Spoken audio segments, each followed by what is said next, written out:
Hello, everyone. Welcome to the Go Lurk Yourself podcast. Today we're doing a live one on Thursday, June 14th. I'm joined by, to my right on screen here, Mr. Snuffus. Hey, guys. And then to his right is Cherry Cake. Hello. How's everybody doing? Welcome, Mr. B Shiv. How you doing, B? We are going to talk at length today about E3. When I say at length, I'm going to try to keep it in an hour, but who knows? Really depends. I guess if I'm the only one drinking tonight, it'll actually go quick. Usually drinking elongates it. That's what they say, anyway. Yeah. That's what I heard. I've read that once in a book. Well, look at you, Mister. I can read books. Just once. Bishop wants to know who the hot babe in the middle is. That's me. Yeah, that's what I figured. So, how's everybody doing today? Did everybody have a good E3? What do you guys think? How was E3 to you guys? Overall, just like, without naming any specific games or anything in particular, were you impressed with E3? Were you disappointed? Did you enjoy it? Cherry, you go first.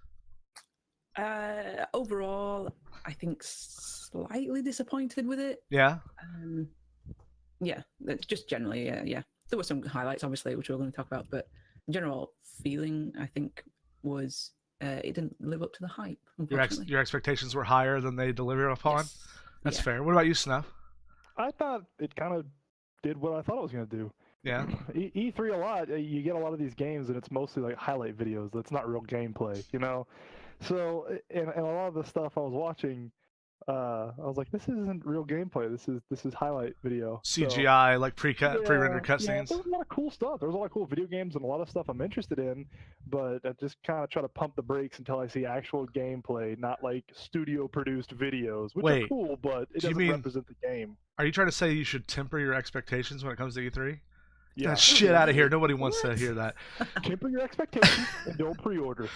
Don't pre-order. Those are words to live by. I mean, you're free to pre-order if you want, just like you're free to like get a gun and play Russian roulette if you think that's a good idea. No one's stopping you, but someone should sit you down and explain to you the error of your ways. Before we move on, let's say hi to Jesse103 and Night Owl. Hello, everybody. Welcome to the stream. Thank you for joining us.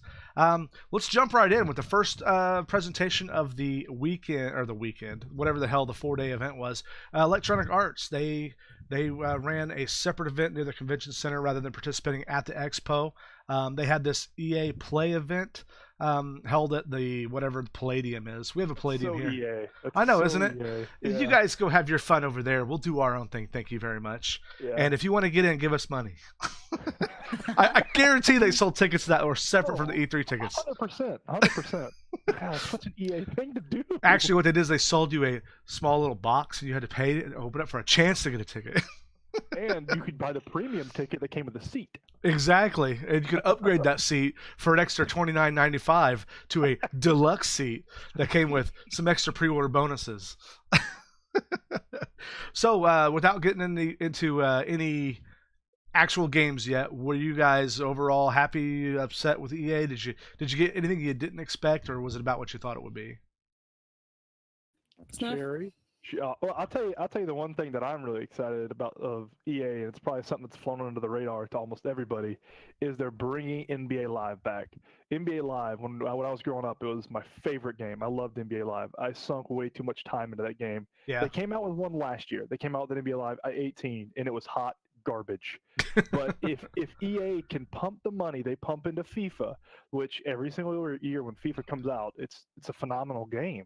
If they can do the same thing to NBA Live, they have a really good chance at cornering the NBA sports gaming market again because of what 2K did last year. Then they shit the bed. They shit all over their customers.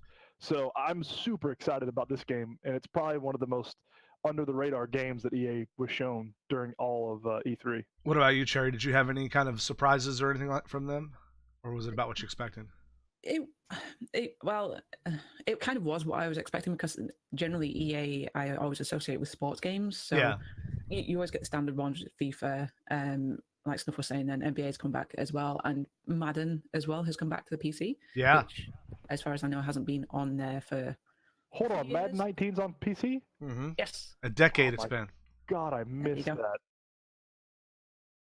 Along with like those, I also found that there were a couple of titles that they announced which were different from what I expected from EA, which were the Unravel 2 and Sea of Solitude. I thought they were quite indie kind of games for them to actually talk about as well. So that was quite cool. Yeah, I think given my natural hatred for EA, and not natural, they earned it. They definitely they nurtured that hatred out of me.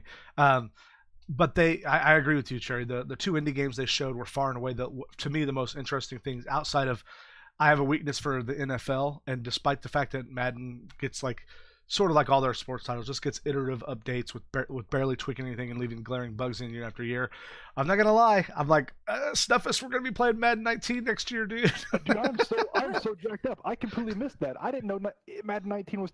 I'm like speechless. I'm so happy. Well, Cherry, go ahead. You'll be able to play as your favorite man crush. Are you talking about Andrew Luck?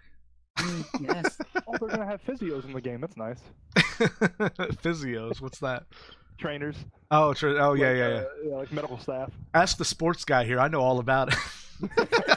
Yeah. I don't like what's a physio. I don't play sports.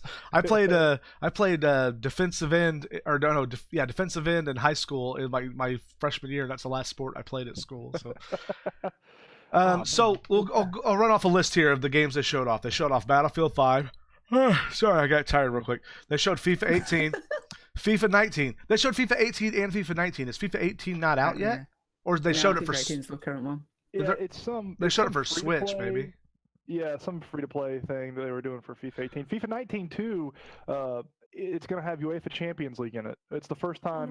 They announced UEFA Champions League is officially sponsoring FIFA 19. So them. Who the fuck is that? I don't have any idea what that is. It's a different competition. What does it mean? It's like so you have like club soccer teams like Manchester United that are in England, and then you have like club soccer teams in France, Spain, Germany. It takes all the best teams from all over Europe, club teams, and it puts them in a tournament. It's like the World Cup for club teams. What's a each club year. team versus like the team that's in the World Cup? Is it like the NCAA and the NFL? Talk to me in World English, Cup, man.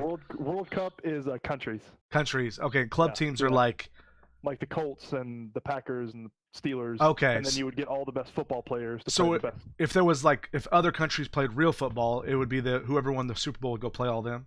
Yes, kind of. Got it. Yes. Got it. Yep. Yep. It's not real football.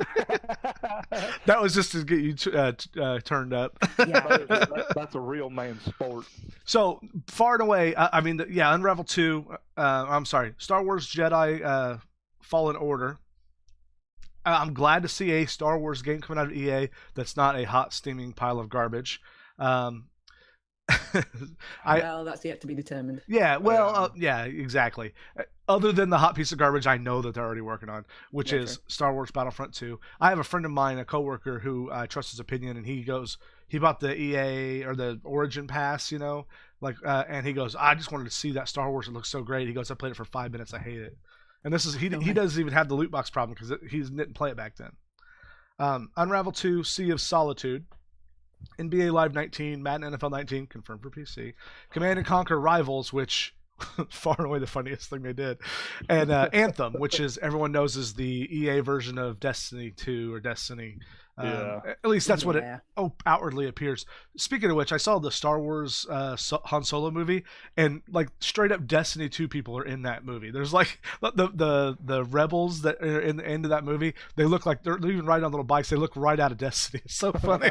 I couldn't shake it the whole time playing. I'm like, I kept expecting them like to pull out their warlock staffs or whatever the hell they use in that game. But back to that Command and Conquer Rivals. Did you guys watch this live? No, Is I that watched it recorded. The mobile one. The mobile game. I was Yeah, watching saw that. the guy, Cherry, you and I interviewed on the podcast, like second or third episode, Chichin. I actually watched him stream a lot of E3 just because D and I, he was so goddamn funny. And when that was happening, he was just like he couldn't even think of funny shit to say because it was so out of left field. He goes, "Are they playing a fucking mobile game on E3 stage?" Like a good 5-10 minutes of their presentation was this mobile game, and I'm like, who is this for? You've got your hardcore Command and Conquer nerds, you got your mobile nerds. Not a lot of overlap on those two pies, is there? Did anything about that presentation make you go, oh, I ought to give that a try? No, not 1 second of that. No. Not 1 second of that. Like marginally excited when they said it announced Command and Conquer, and then it came out to be mobile. I was like, oh no. You're like, what is this shit, right? Yeah, exactly. Yeah. I'm just going to download an emulator on my computer now. So play it. Yeah. So I know, Snuffus, your biggest takeaway from EA was probably how they're copyright infringement on Sea of Thieves with this game called Sea of Sorrow, right? Yeah. I saw Sea. I did Sea of see Solitude. I saw Sea of Solitude on EA, and I was like, did Microsoft sell the rights to Sea? And I was like, oh no, wait, hold on a second. This is a different game. But somebody was saying after EA they see why they rushed Sea of Thieves. Yeah. It's to beat this gigantic pirate wave that we'll get into that more later. But Well, it's a exactly. lot of, almost every single company is going to have a pirate game come out the end of this year or the beginning of next year. Well, clearly there's a market for it. People love Sea of Thieves despite it being hot garbage and having no content. So, I mean, I get love it. pirates. Who doesn't love booty? Are you thinking of a different game? Yeah, Sea of Sea of Solitude's Solitude. not a pirate game. It's actually an adventure, the indie adventure game where you are the manifestation of loneliness, anger, depression. All your fifis. I'm thinking of the Ubisoft game. Yeah, what is that? Yeah, I saw that one. Something pirates. Yeah. But yeah, I mean, I think of all of them, that's the one that I was kind of like, I'm glad this is first because that would be this EA press conference would be a terrible taste in my mouth if it ended on it.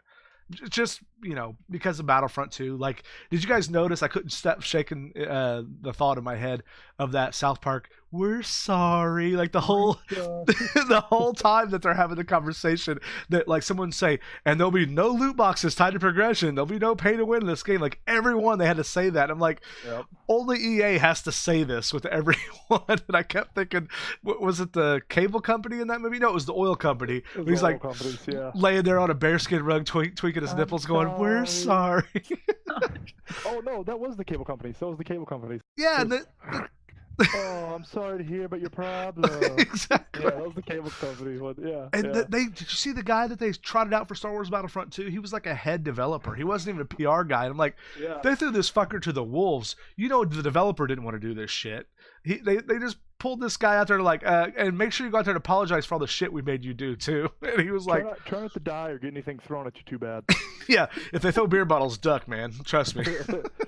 In Battlefield 5, they said they're not going to have loot boxes, but they're going to have like airdrops or air crates or something like that. And I'm so turned off by Battlefield 5 anyways. Yeah, I'm so turned off by Battlefield 5. I didn't even bother to look at the trailer for it before doing this podcast. So confusing. We have women on the front line of World War II that have robot arms. Yeah. Haven't you read a history book? That happened.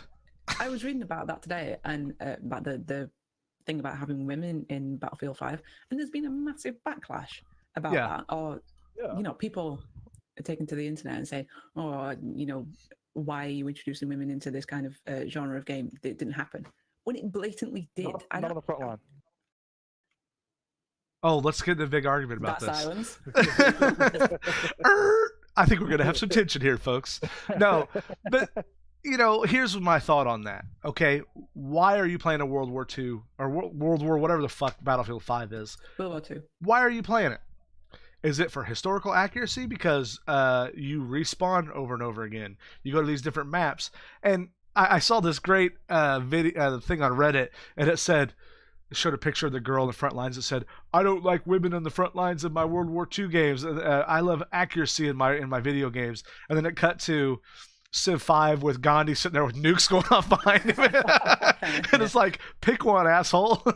The robot arm was the thing that threw me off. I was watching the wole trailer. Oh, you didn't hear about the robots in World War II?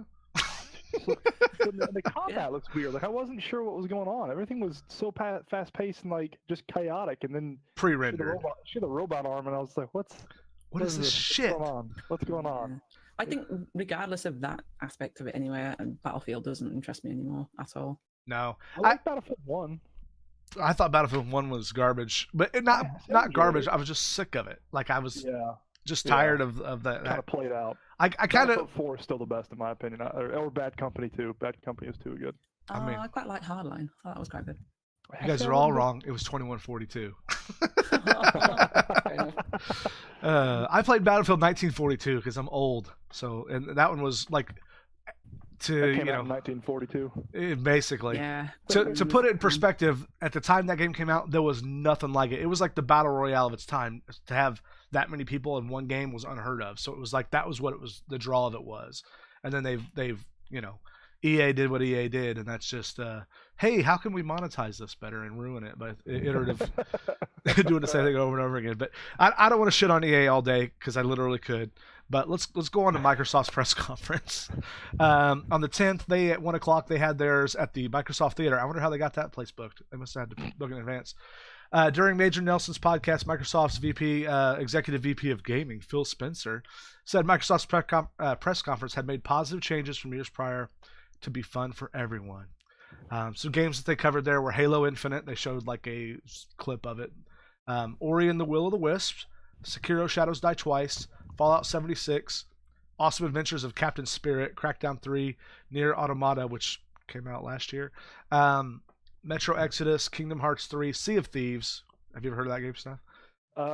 It's Pirate something. They showed Battlefield 5 as well, Forza Horizon 4, We Happy Few, PUBG, Tales of Vesperia, Tom Clancy's Division 2, Shadow of the Tomb Raider, Cherry, Session, yes. Black Desert Online, Devil May Cry 5, Cuphead, Tunic, Jump Force, Dying Light 2, Battletoads, Just Cause 4, Gears Pop, Gears Tactics, Gears 5, and Cyberpunk 2077. So my initial impression of the Microsoft's Bishev just said that the 2142 is the best. Just unrelated. I want to make sure to get that out there. Hey, hi, College of Celiac. Welcome to the stream, man. My first impression of Microsoft, I'll go first on this one, was that they did what before the thing happened, I was thinking they had to do. They had to come out swinging. They had to show a ton of games. They had to get people super hyped about, hey, you know the Xbox One X console you paid $500 for that we said, don't worry, there's lots of exclusives coming. They're still coming, or there's still games coming. There was an announcement before, like a day or two before E3, they bought like 4 dev houses, which is a sign that they know that they're getting their ass handed to them when it comes to exclusives and games. But you know, I don't have an Xbox right now because I had one and all the exclusives I was looking forward to got canceled. So I was like, literally every game that I was looking forward to on the Xbox was coming out for PC, and I'd much rather play it there. So I got rid of it. They almost force you if you don't run through a capture card to stream on their Mixer. Yes, app, which is hot garbage. Which is a good way to get me to say, fuck your shit, get out of here. Yeah, which is what I did. But they overall an impressive lineup. I mean, they didn't really show anything about Halo. You have to just have faith that engine's going to be great and they're going to do a good job with it for the first time in 3 or 4 iterations. I think Snuff disagrees with that. They actually stopped making Halo after Halo 3. Everything after that, it's not really a Halo. After Halo 3, you said? Mm-hmm. Yeah. Okay. Yeah. I've heard. Once 343i got their hands on it, was done. There's no more Halo. You know, maybe they'll have a return to form. You never know. I mean, probably not. But what did you ever play a lot of Halo there, Cherry? Not really. No, I played I think one of them in the past. I honestly can't remember which one it was. But again, it's the kind of genre of game that it's not really my thing. So no. College says they also patted themselves on the back for taking away the studio's freedom. Bungie made Halo Reach. Okay, Bungie did make Halo Reach, Bishop says. And ODST. Yeah, I didn't like either one of those. Well, there you go. Ori and the Will of the Wisps looks like a good sequel in that they take all the great things that are good about the game, expand upon them, and then add in new stuff. I could say that one does look very good. I can't wait to play that on PC and not Xbox. You guys ever played the Ori game? Ori and the Blind Forest? Nope. Cherry, I think you might actually enjoy it because you like some 2D side scroller stuff. It's a very. Have you ever looked at this game at all? I've seen very minimal of it. I know the style and the art style of it, but I've never actually seen any play of it, I guess. Okay, I was really impressed with what they showed. I didn't play a whole lot of the original, but I played it enough to know it was going to be really good. I just didn't make that game a priority in the whole pantheon of shit I want to play. You know what I mean? They showed Sekiro: Shadows Die Twice, otherwise known as the spiritual sequel to the Soul series. Samurai Dark Souls with a lot more verticality. I'm excited about that game. That's not going to be exclusive to Microsoft. If you notice a theme here, none of these games, except for maybe Halo, will be exclusive. Sea of Thieves is it's on PC. Oh yeah, it's an exclusive Microsoft, I guess. Yeah, you have to buy it through the Microsoft Store. Yeah, that's fair enough. I'm very excited. I could do a whole podcast on Sekiro about what I like and what I'm cautiously optimistic and cautiously nervous about. Feudal Japan Souls. Fallout 76. I want to like it. I want to say it's going to be a great game and something fun to play with friends, but I don't know about you guys, but I'm just like open world survival gamed out. There's just been so many of them, that it's like. I'm a huge Fallout fan. I like 3, New Vegas, and 4. But what I usually do is I usually wait a year until it's way cheaper, and then I play it for a quarter of the price. Right. But this who knows if it's going to go down? And by the time it does go down a year and a half later, what's the player base going to be? Are you going to have to convince your friends to play it, or is there going to be something new they're on to? Because this one they've taken completely online, haven't they? Yeah. Yes, even the offline play. Even the solo play is even if you want to play by yourself, you have to be online to do it. Yeah. Which is usually a death knell to a game, in my opinion, to a solo player game. And I can't help but wonder how many people, just like Snuffus said, I love playing Fallout by myself when I want to shut off from the world and just sink myself into a couple hours into a game. You know what I mean? Everyone here, most people watching, most people here, I know everyone on this panel streams. There's times you just want to play a game and not interact with anybody. You just want a game. It's like curling up on the couch reading a good book and say, leave me the hell alone. And that seems to me the kind of game people do that with, Fallout. Mm-hmm. So I'm That's just exactly what that is. Fallout, they're trying to spread their tentacles out and make new games, and they showed Fallout at their conference, Bethesda's conference. They showed Fallout, whatever the fuck it's called, the new one, right? 76. No, did they show no? They showed another Elder Fallout Scrolls Shelter? game. No, an Oh, yeah, Elder Scrolls yeah, game. yeah. Anyway, I'm gonna look at it. I'm gonna keep an eye on it. Maybe it'll be great. Maybe it'll be something interesting. But I'm not like I have to have that day one. You know, it's not one of those no. games. I'm not as hyped about it as I was Fallout 4. I was pretty excited about Fallout 4, but 76 kind of let me down. What about you, Cherry? Well, this is coming from a person that's never played the Fallout series, so Yeah. I'm neither here nor there with it. I guess really. Yeah. Don't make that face enough. What the hell is the Awesome Adventures of Captain Spirit? Did I fall asleep during the press conference during that? I don't even know what the hell that is. I think I was watching Chichen when they announced that. Is this the one that's a free to play game? I might be getting the games confused. It's an upcoming free-to-play graphic adventure video game developed by. Yeah. I'm already Yeah, asleep. it's from Life is Strange 2. Oh, okay. Yeah, Chichen was talking about this game. He kind of seems like he might enjoy it, but I don't know. It didn't seem like it would be up my alley. You know what was very interesting? This is a tangent, so keep me on track here, guys. Oh. there was a game announcement today for Minecraft Story Mode for Netflix, where it would play Minecraft Story Mode. If you guys ever seen that game, basically it's like any Telltale game where you push a button to advance. Well, you just gotta push a Me button. and Snuff just made the exact same face. Like, So this Minecraft Story Mode game, you're gonna be able to watch it on Netflix and push a button to like make choices, push up to do this, down to do this, and it's going to be an interactive streaming video. And you know, everyone's like, oh, Telltale's going to get in on video games on Netflix, but if you think about it, that's the perfect game to have on a streaming service. Yeah, that's not a bad idea. You know, choose your own adventure. Maybe we could play Detroit Become Human on there. yeah. God, that game was so boring. It was really entertained watching Chaos play it, but I was just like we talked about the other day. I don't think I could ever actually buy it and play it and go, this is good. I like this. I have no interest in buying or playing that game. Watching it's fine, Snuff. but no interest. No interest. So Crackdown 3, the game that we promise is coming someday. Everyone's excited about it. Have you guys played Crackdown before? I've never played it. I played a little bit of the second one. I think I got it on like a free trial or something. I didn't play a ton of it. Like my impression of it is this open world destructive kind of GTA but crazier. Yeah, it's GTA, but I think you're the police or something. Yeah. I don't know. It didn't appeal to me. So it's totally coming next year, they say, right? It's been like it's been delayed. Like it's been at E3 for 4 years in a row now. I want to say 3. No way. Near Automata was a PS4 exclusive. It's coming to Microsoft a year later with the full DLC package, everything in one for $60, I think, maybe 50. I didn't even see the price, but that's good. I if you listen to this podcast regularly, you know Nier was my favorite game of last year. I mean, and it beat out some legendary games like Legend of Zelda that I really liked, and it was my favorite game of the year for a multitude of reasons. So I'm glad to see it's getting some more acceptance.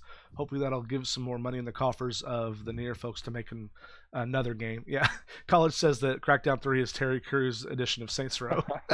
That's great. Next game coming out, Metro Exodus. If you haven't played the Metro series, it's like I remember really enjoying playing it, and I thought it was great. It's in like a future dystopian Russia. It's a shooter, but I literally can't remember anything about it, and I don't think it's a good sign.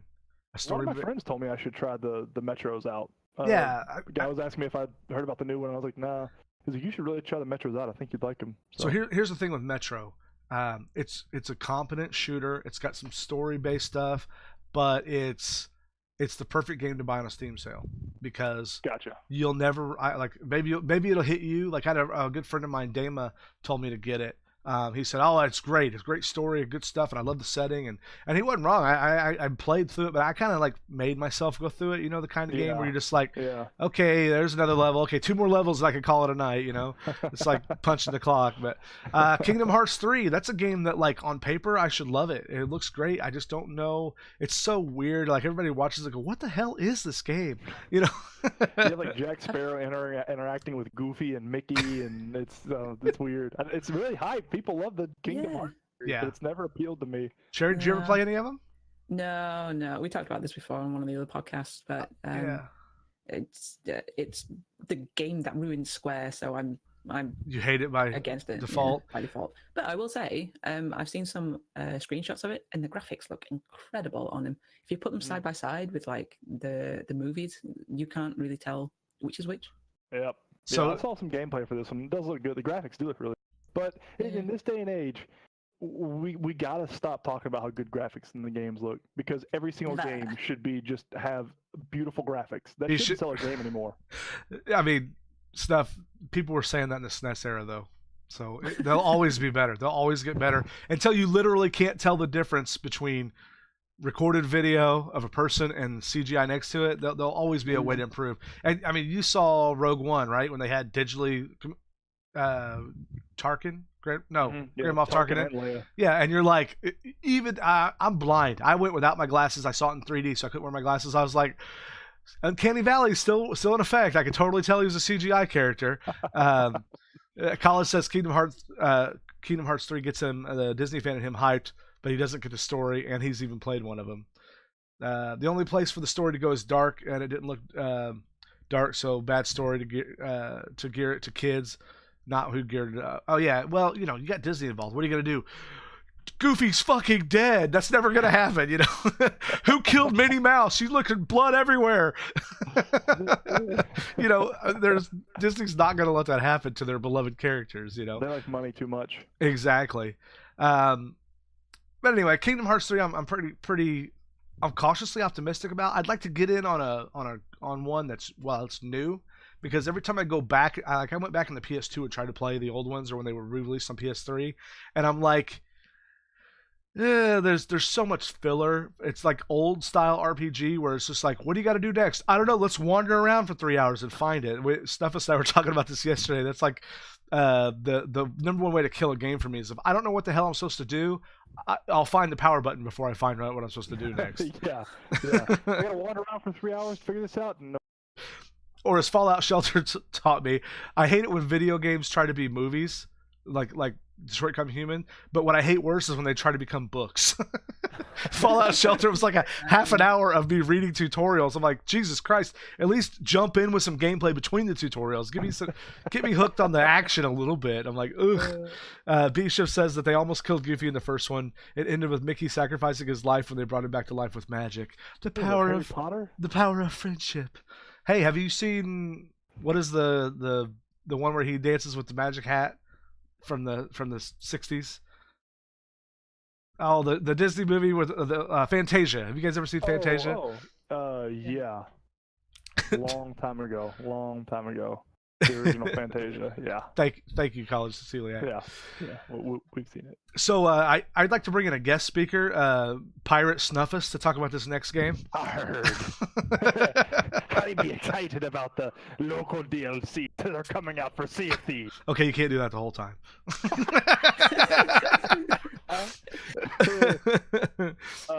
So two DLCs were announced. Are they paid or are they just DLCs? No, they're all free. So far they've had 3 DLC, all have been free. And that's what they announced, or that's what they promised when the game came out, and they've stuck to it. So we promised to totally give you all of the $60 game you paid for eventually. Yeah. So The Hungering Deep is out now. Cursed Sails is coming out, and then Bloody Shores, I think, or something like that is coming out too. I'm not sure what's going to be in it. One comes out this week, or one comes out this July, and then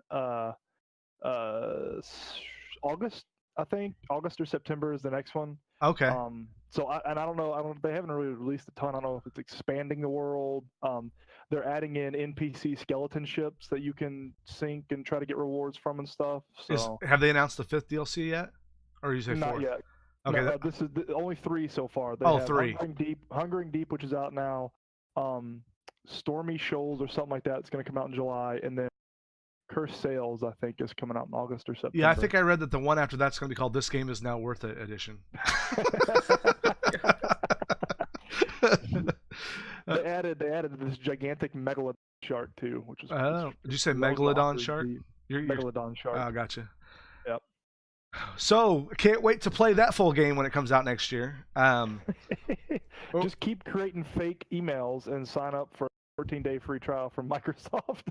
It's not even worth the effort, to be honest. So let's get on from one slog to another and talk about Battlefield 5. We've already talked about. Do you guys have anything else to add to that? Other than that, women shouldn't be allowed on the battlefield. No. Stuff is said. Good.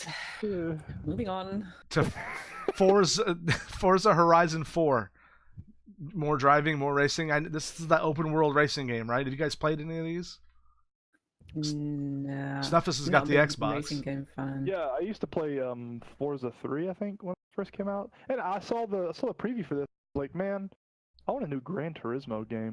I used to love Gran Oh, Turismo wow. games. Yeah, You need a Yeah, PS4 I for was- that. yeah, I was kind of. Is that PS? That's a PlayStation exclusive, isn't it? It Yeah, used to it's be. I don't know if it Yeah, is a long anymore. time ago. I used to like the Forza and the Gran Turismo. I haven't played a legit racing game in years. The last one I Oh. played was Need for Speed Most Wanted, and I don't mean the remake. I mean the one on Xbox The 360. original? I Yeah. think F1 2015 was the last racing game I played.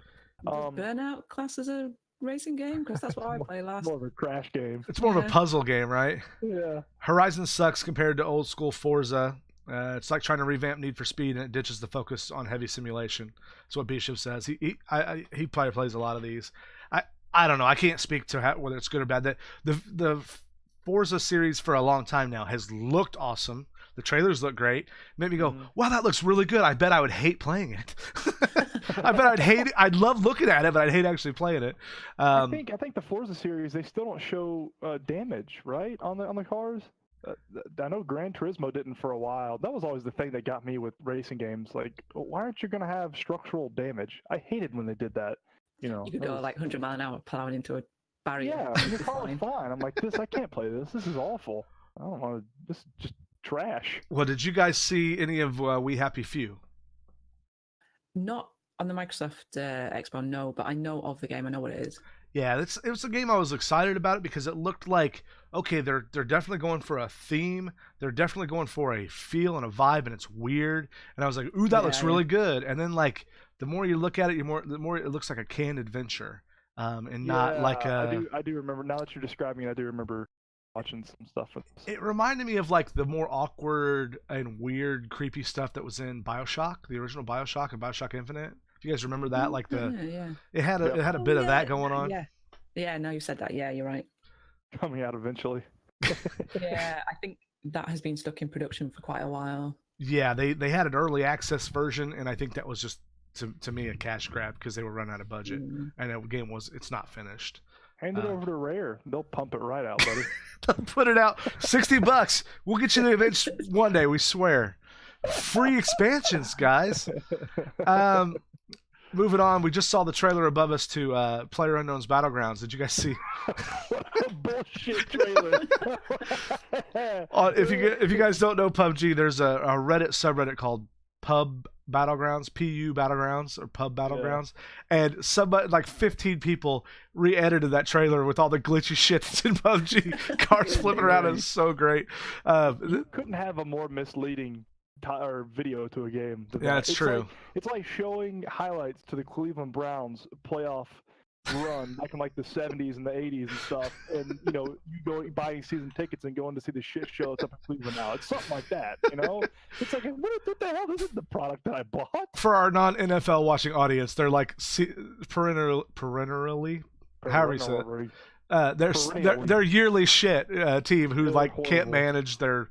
They always draft to the quarterback of the future and then chuck him in the dumpster at the end of the year because he's garbage because they broke him. But I don't know. It was neat to see the Sandhawk map.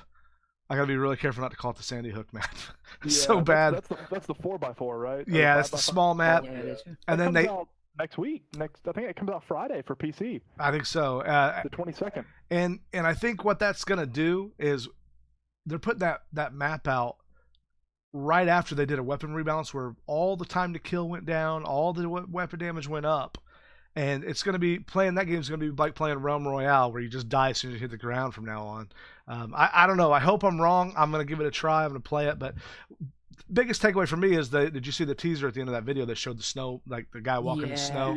Yeah. So that looks good. we at least know they pre-rendered some snow. I don't know how far along they are on that map, but that it was very, very brief snippet. They said it'll come this year, but who knows?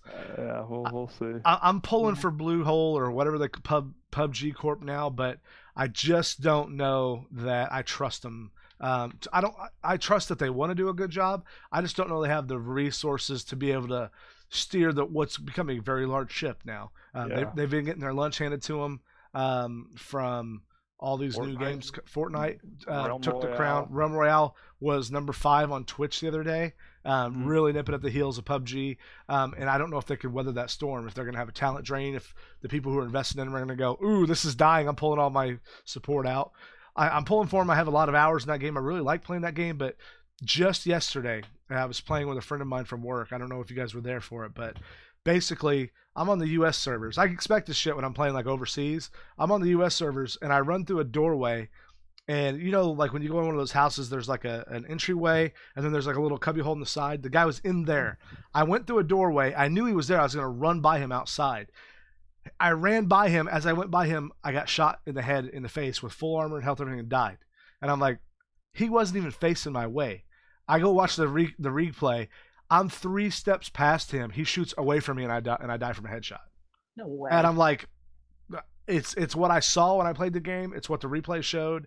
And so the only thing I can take is that he had 300 ping, and on his screen, that's where I was. So the server gave it to him because of ping correction. The gunplay is so bad in that game. Well, it's a real thing that happens in every every online shooter. It's happened back in the Counter-Strike days. I remember I wouldn't even play on a server that didn't ping lock. Because if you played on somebody who had 300 ping, they had if the game did any kind of ping correction, they had an advantage over you, and that's what this game does. So, I think PlayerUnknown's Battlegrounds is so big that they don't have to like really dial it into that to get 90% of people happy, because that doesn't happen every round. That's an anomaly. What happened to me yesterday, but it's just enough to make me go, you know what, this. yeah. I think what we all could agree on is Tencent just needs to go ahead and buy Bluehole and bring Ring of Elysium over to American servers, or European Absolutely. American servers. Well, what about Tales? Cherry, did you have anything to say about PUBG? No, you guys pretty much covered it. Okay, I didn't know if you wanted to just get your jabs in while we were shitting all over it. All 3 of us here have hundreds of hours in PUBG, so it's one of the games that, you know, if we weren't passionate about it, we wouldn't have passionate opinions about it. Tales of Vesperia. Is that like Final Quest? It's like another Tales game. I don't know. I think I'm oversaturated on Tales games. I'm not even excited about playing them anymore. They have a rabid fan base, and I think those people are going to be very happy. They're going to be happy and pissed off that they did and didn't do the things that they wanted from a sequel, like all of us are. But hopefully that's a good one. Division 2, which is what everybody wanted. Instead of finishing out the content that's missing from Division 1, let's make another one. I don't know. I've never played Division 1. I can't really speak to it. I know Wolfie played. I know Wolfie loves it. Yeah, Wolfie says that since they put the expansions out, it's gotten a lot better. But yeah, it didn't look very exciting to me. I don't think I'd like to play it. Have you ever tried it, Cherry? No, I've seen gameplay of it again, of the first one at least, but it doesn't really. Not doing it for you. Shadow of Tomb Raider. Do you know anybody who wants to play that, Cherry? 1 or 2 people. Is this a new series? Yeah, I think it just started. Tomb Raider. Tell us about Shadow of Tomb Raider and why it's amazing. Because it just is. Well, okay. Plain and simple. All right, that's a given. Pretend that just happened. Pretend there's people out there that have never played the game before or know anything about it. What can you say about it? So this is the 3rd installment in the reboot series. It comes after Rise of the Tomb Raider, and from what I saw, like from the trailer that was shown at E3, it kind of is more of it's gone down the stealth route this time, with Lara like being very blending into the backgrounds, that kind of thing, stealth takedowns and all that jazz. But again, it's just more of the same. So if you like the previous Tomb Raiders, if you liked the original and Rise of the Tomb Raider, then this is right up your alley. This will be out in September, so yeah, keep an eye out for that because it's going to be I awesome. look forward to watching you and D play it. Yeah, it Please comes do. out what, like the day before, or 2 days before your birthday. 2 days before. Yeah, it's so weird. Cherry and D both love that game, and they both have the same birthday, and it comes out right before their birthday, so that's gonna be fun to watch. Let's see. I'm gonna kind of Yeah. skip over some of these. Oh, this way. Sorry, this way. I'm gonna kind of skip over some of these that we don't know as much about because we're gonna run out of time. We're already at 40 minutes. Session. Do you guys know about this game? Anything about it? That's the new skate one, isn't it? Yeah, it's like a, which I'm excited. I played a lot of the Tony Hawk stuff back in the day. I'm kind of excited about it. B-Shiv says about Division. Division 1 is a crappy Borderlands that tried to bank off the DayZ hype. Has less content than Destiny 1 after a month of production. It was all pre-rendered cutscenes. Oh, okay. That's no good. Everybody wanted Skate. Everybody wanted Skate 4 college. I agree. It wasn't Skate. Yeah. Yeah. Skate 4. Yeah. Skate 4. So Black Desert Online, free-to-play MMO that looks kind of neat, but I think it lacks some serious depth of an MMO. It's a very pretty-looking MMO, but I can't even be. I tried to play it one time, and I was like, "Go kill me 5 rabbits and bring me their pelts," and it took 20 minutes. I'm like, I'm not doing this shit again. You guys jump in here if you want to talk about any of this. Devil May Cry 5. You guys big Devil May Cry fans? Never played one. It's a Bayonetta type action adventure game. Chichen's through the roof about it. He's immediately, as soon as E3 was over, started playing Devil May Cry 4 again. So in anticipation for it. So Cuphead sequel / DLC. Looks like it's got a lot of content for a DLC. Yeah. What do you think, Cherry? I'm pretty excited about that one. You ready to break another controller? Yeah, pretty much. I'm excited to watch people play it because there's no way in hell I'll ever play Cuphead again. I tried to play it the other day on stream, and I was like, nope. It's one of the greatest games ever made, and I commend the people that made it. It's a beautiful game. It's so good. I will never ever play it ever again. Not ever again. I know exactly what you mean because that's the way I feel about Overcooked. People love Overcooked. I can't wait for Overcooked 2. God. Online co-op, Cherry. Yes. Online co-op. Maybe It if, comes out- Take it down. It comes out August, I think. maybe if I Yes, played with it's someone who August. wasn't 11 years old, it'd be better. Oh, what? I played with my daughter, and I was like, "Oh, I can't handle it." All right, now for me and you will play. I can't. right. I'm so excited about it. Yeah. I'm excited about the online co-op. Between that and Madden, I might not need any more this year. There you go. Never started. What about Yeah. Tunic? You guys follow anything about Tunic? No, I think I missed that Fashion one. designer game? I don't think so. I've never heard of that. Tunic was originally called Secret Legend as an upcoming action adventure game by Andrew Schuldes and published by Finji. The game is expected to release on Okay. Xbox One and Windows.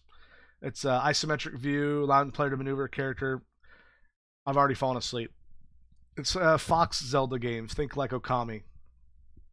Like a real fox? Yeah, like a real Fox. Zelda ripoff, Oh. V-Shift says. Jump Force. I'm skipping over this. Dying Light 2. You guys stop me if you want to talk about either one of these. Battletoads. I don't care. Just Cause 4 is another rampaging online. They're gonna add some online stuff. That'll be fun. Gears Pop, Gears Tactics, and Gears 5. Are you guys Gears of War fans? Big Gears of War fans here. Not really. They're kind of spreading. The Tactics is going to be like a RTS strategy game. Gears Pop is going to be like, it's the weirdest thing that I've seen. It's a video game from Epic developed by the Coalition. Focuses on a conflict between humanity and subterranean reptilian hominids known as the Locust Horde. Basically, Sounds like a South Park episode. it does. Gears Pop. Let me find the. It's just redirected. Literally, it's just like a. I literally think it's the little Pop character. So it's like maybe a mobile game. If I had to bet, I don't know. I'm gonna get roasted for not knowing this. I should, but I played Gears of War 1 on PC when it came to PC, and I enjoyed it. But it wasn't a game I felt really psyched about playing all of them. I never played 2 or 3. B-Shiv is hyped for One of my Gears buddies Tactics. played a bunch of Gears 4. Yeah. I don't know.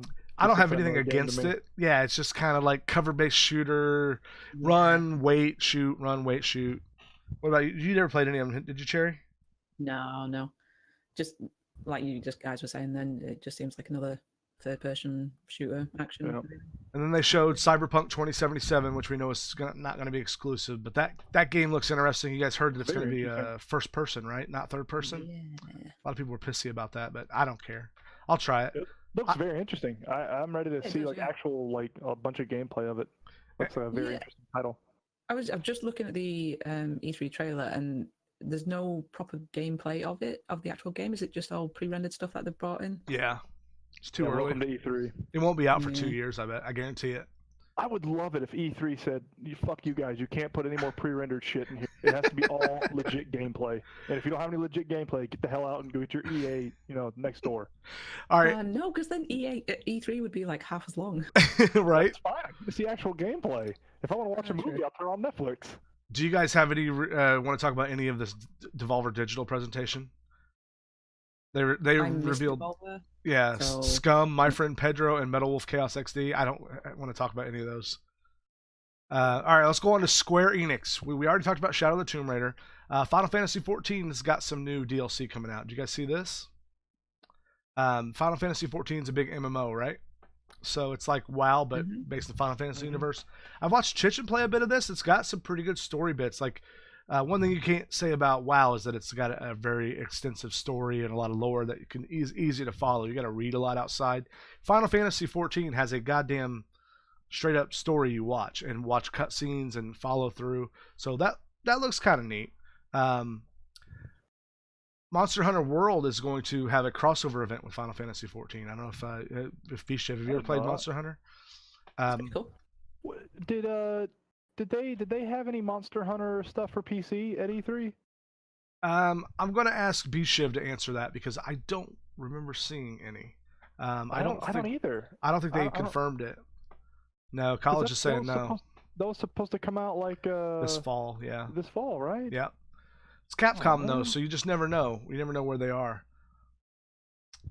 Sinistar says it's the second week in a row Snuff's bouncy windblown hair distracting me from the content. I think he's just Waves. distracted by your good looks, man. That's what he's saying. It waves in the air. It's got a mind of its own. Dragon Quest 11. If you guys have never played Dragon's Quest, it's pretty standard stuff. Babylon's Fall, Nier Automata coming out. They talked about that. Octopath Traveler coming to Switch. 2D RPG coming to Switch. It looks kind of like a throwback with some modern conveniences. Then they talk about this game called The Quiet Man. Have you guys heard about this? This is Human Head Studios is making this, I believe. The Quiet Head. Don't even go Quiet there. man stuff. The Quiet Man. Human Head Studio makes a game called The Quiet Man video game. I don't know a whole lot about it. There's not a lot of detail about it, and to be honest, I didn't see much of it, so shame on me. Let's switch on to Ubisoft here. Bishop's talking about, before we go to Ubisoft, he's talking about Monster Hunter. They said during the Monster Hunter tournament it was still on schedule, fall, and a summer event this summer. So Okay. we literally have nothing to show you, but trust me, we're still totally on schedule. Trust me, we're gonna do it. Jeez, the Madden preview. Are you was watching the just Madden? Oh yeah, on the screen right now. Oh man, God, I'm so excited it's coming to PC. To be fair, I was going to try to coordinate video on screen while we were talking about it, but it just became a little bit too much for me to get set up. So we've just got an E3 highlight reel going while we're streaming here. For those of you guys listening to just the audio of this, Sorry, Sniffus' face. I'm so excited. he's like a kid on Christmas, isn't he? Oh man. So, Ubisoft. I know you guys are very beyond excited about Just Dance 2019. Oh my god, I would pay you or Snuffers to do that on stream. Oh yeah, how much? They make it for PC? Because my dignity That'd is be for $2. sale. I don't know how much quid is, but Just Dance 2019 will probably be on the Switch Oh. and all the other consoles. I'm pretty sure it is. Madden PC League hype. I would totally stream that if it was on PC, but I don't have any console. I thought you had an Oh, yeah, Xbox. sure. Did you sell your Xbox? I had a 360. I got Oh, another okay. 360 They that probably have it works on that, to be half the honest. It works half the time, doesn't work half the time. Beyond Been through a Good, couple, yeah. Beyond Good and Evil 2, another game from the guys who brought us Detroit Become Human. I have no real interest in that game at all. I didn't really. I know there's some people who love Beyond Good and Evil because of the story, but I'm a gameplay first kind of person. Story is great, but better be a goddamn good game there with it. Have you guys seen much of it? You don't have any opinions on Beyond Good and Evil? I watched a little bit on the Ubisoft the Ubisoft's E3 thing. I didn't play the first one, so I didn't really see a lot of highlights from the second one either. I don't know. How about Trials Rising? I saw Cherry playing Trials one I time. want this. Oh, is that like a court game, like Trials, like jury? Yeah, it's like Phoenix Wright That's Attorney. exactly what it is. Like Law and Order, the video game. Hell yeah! So what type of game is Trials, Cherry? It's basically like you guys don't know what motocross is? Yeah. Yeah. Yeah. Yep. It's like that. You know what Trials is. No need to explain it. You Just if you pretend. haven't seen- Just go with the fantasy that you're explaining it to the listener, Cherry. Jesus Christ, this is right. not your first It's like rodeo. a side-scrolling- Barry, what's a motorcycle? it has 2 wheels and an engine. That's all you need to know. It's like a side-scrolling 2D motocross game, I guess. If you haven't seen, or if you don't know any of the old school Trials games, it's very much like that. It doesn't really look like there's much different. There is a co-op mode actually, which I saw some gameplay of, which is it's like a tandem bicycle that you control with obviously one on your front, one on your back, and you have to control the balance of it between the two, which is really funny. That's pretty cool. But I didn't know this was getting announced, released. Yeah. So I'm quite looking forward to this. Might be quite fun. That tandem thing Co-op sounds like a sounds interesting. nightmare come to life. Oh yeah, it looks incredibly funny, but it's super hard. Your stepdad's brother in chat says hyped for coolmathgames.com too. Mirage Leonard 84. By the way, welcome to everyone who's new in chat. I really appreciate you guys coming by. Mirage Leonardo 84 says on Ubisoft's YouTube channel today they stated that Fox McCloud will have his own story mode in Starlink Battle for Atlas. They did not reveal plot spoilers, but they do mention that Wolf O'Donnell will be in the game. Definitely, we'll be checking that out, Mirage. I think we're almost there to talk about that game. We'll talk about that more in a second. Bishop says Ubisoft's formula is to show a pre-rendered trailer, trying to be emotional but kind of lame. Have a guy say adjectives that don't describe anything. Show another pre-rendered cutscene of the same game that doesn't show off anything either. Mirage says he's kind of surprised that we didn't get a new Splinter Cell game. Yeah, that is true. So Skull and Bones is the other pirate game I think you were talking about. That's Ubisoft's pirate game. Did you see anything about that one, Snuff? Yeah. It's I watched the E3 announcement. It looks cool. There's no way it's not there for me to pay $60 for it. Say that again. You cut out. You cut out, yeah. Oh, sorry. I said I don't think there's any way that this isn't a $60 game, and I don't know if there's gonna be enough stuff there for $60. Okay. But if you liked it, pretty much what they did was they took the ship-to-ship, like battling, with Assassin's Creed Black Flag, and they put it into its own kind of game. And you're gonna have different teammates on your ship team, and they're gonna have different ships. And they're going to have different, jobs. They're going to be able to do different stuff in the battle. And from what I've seen, it looks like 2 teams going up against each other. But you can also attack like NPC ships to get resources and stuff like that. And you can fake as other ships, like fake as merchant ships to get past defenses, forts and armies and stuff like that. It looks interesting. So a pirate game without a complete experience? Wonder where they got that idea. A pirate game where I think you're just going to be on your ship. I don't think there'll be any land stuff. Yeah, they didn't show any land stuff. Did it? Yeah, it looks neat. I'm definitely going to keep it on my radar. I don't know if I pay $60 for it, but that would just be ridiculous. Paying 60, yeah. The one thing that worries about me, those kind of games, is like how much playability you're going to get out of them. If it is just simply ship against ship, I don't know how much it will keep your interest. That's all. Yeah, that's fair. I don't know. Games that are purely PvP based, which is kind of looked like the majority of what this is going to be. That's kind of a tough sell over time, because PvP is only going to last 6 months at the most. Optimistically. I mean, I've been playing PUBG for a year and a half, and that's literally all that game is. Yeah, but that's kind of the exception to the rule. You don't always come out the PvP and has the success of PUBG. And I've loved every second of PUBG. I've never had any problems with it whatsoever. You liar. Next game from Ubisoft is a game called Transference. It's a psychological thriller adventure game developed by SpectreVision. Basically, it's about a family struggling with some serious issues. set inside the corrupted simulation made by the brilliant troubled scientist named Raymond. First, it's like these people sit with all this headgear on, and the first thing I thought about was that Simpsons episode where the family is all hooked to the chairs, so they can push the button and shock each other. But only reason I bring this game up is it looks interesting, like it's something different, and I hope there's always going to be room in the gaming industry where we don't have to just have PUBG clones or Halo clones, that they do something crazy. And I think, that's important to find games that look like you're trying new things and support them and at least be interested in. Hopefully it's not terrible. Speaking of trying new things, Ubisoft announced in another Nintendo tie-in game after Mario and Rabbids, Starlink Battle for Atlas basically is a, I don't know if you guys looked at much of this. I think this is where they... Yeah, I did. Yeah, I looked at it a little bit.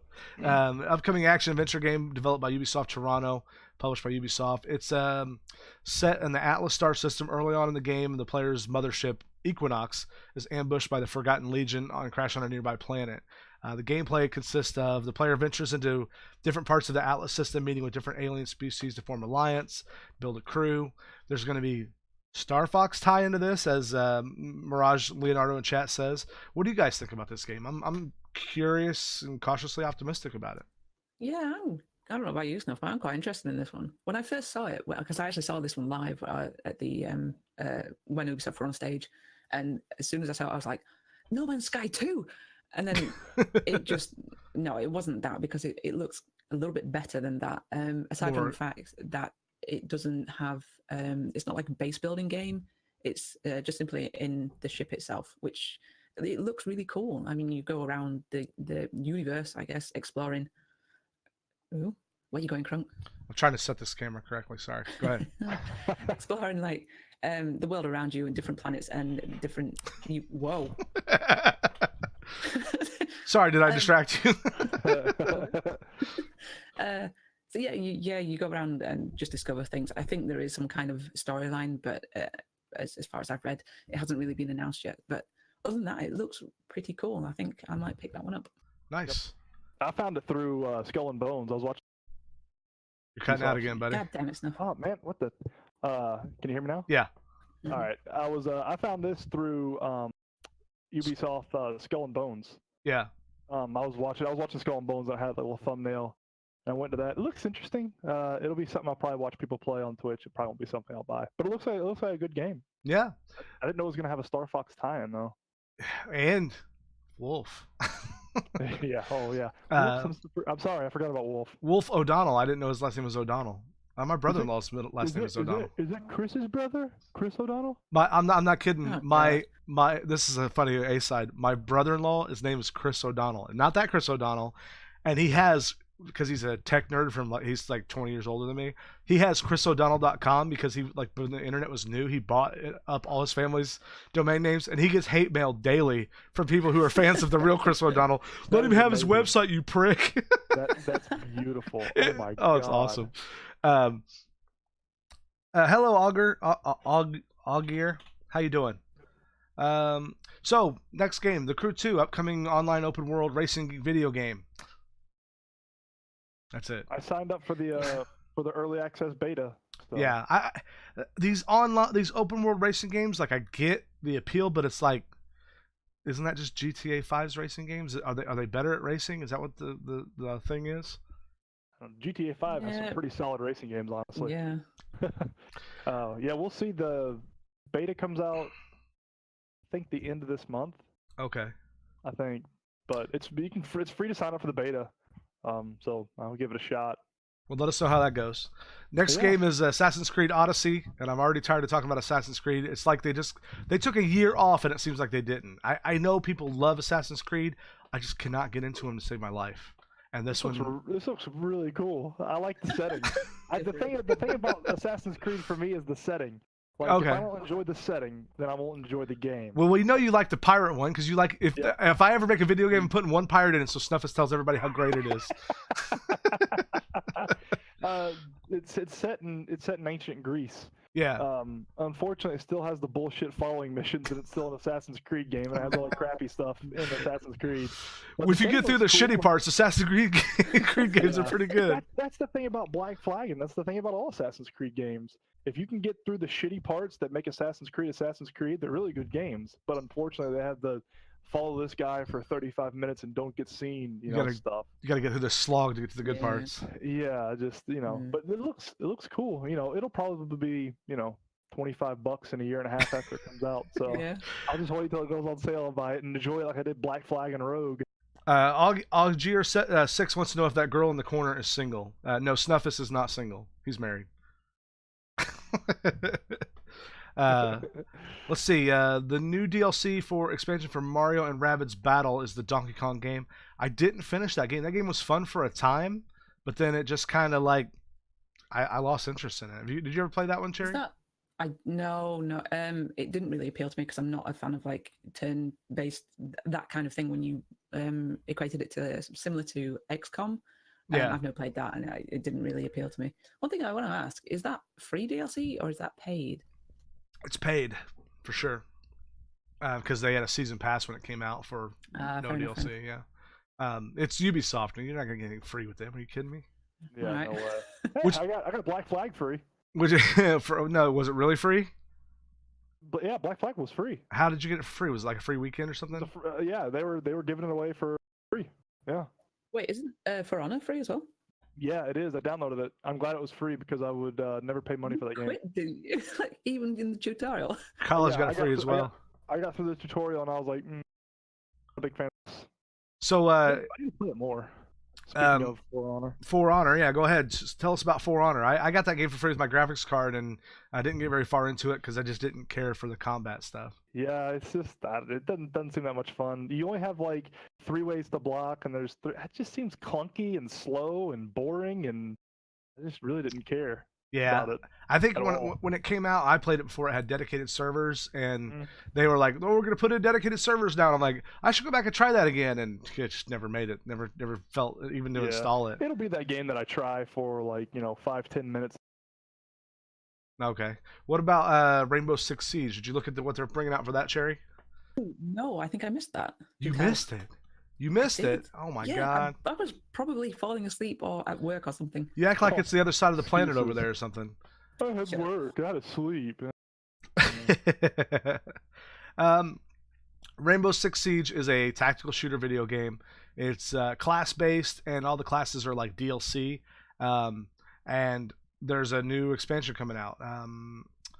I couldn't tell you for sure what all they're adding. I'm gonna assume, like all the other expansions, that it's different characters, different maps, maybe a different gameplay mode. I'm looking for Bishiv to fill me in here. He probably did a little bit more research on this one than I did.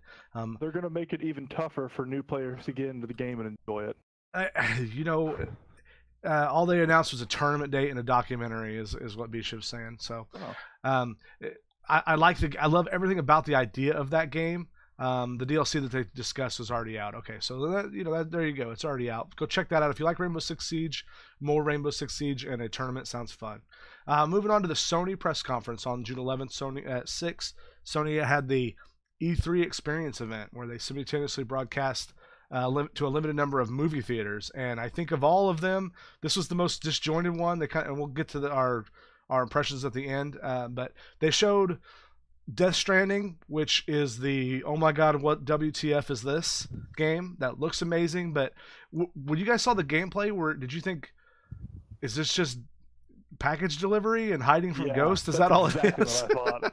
I was like, what is this, like a Paperboy game where you have to deliver? Oh, man. It's like Futurama Sim without all the crazy stuff. You just work for Mail Express. Yeah, Mail it's. Express. I think it's a good lesson and I hope I'm wrong. I hope this game is amazing, but somebody like thanks, Ollie.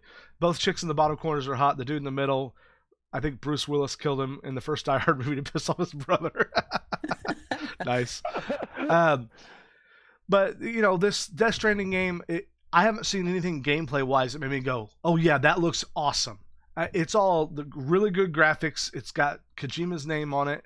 and he's got something to prove. I get it; it's got a lot of hype around it, but this is where we say temper your expectations, temper your hype. This is one to temper your hype on, because until they show you like what are you going to be doing for 90% of the game, the graphics you'll eventually get used to them. It will not be impressive on the 30th hour as it is on the first. So the gameplay has to be there for you to like really enjoy it long term. But I love that it's completely what the hell is going on weird. Hey Ollie, by the way, nice to see you, buddy. Hey Ollie. Speaking of pretty games, not you, Snuff, but Ghost of Tsushima is another. That's fired. is another samurai Souls looking game. Did you guys see this one? Yeah. This looks beautiful. I'll tell you what it looks like. It looks like they took Assassin's Creed and Samurai. Fair enough. Well, that's probably in the works already, Snuff, so look out. That's exactly what this looked like. I was watching the combat. I was watching like, this looks like AC just reskinned.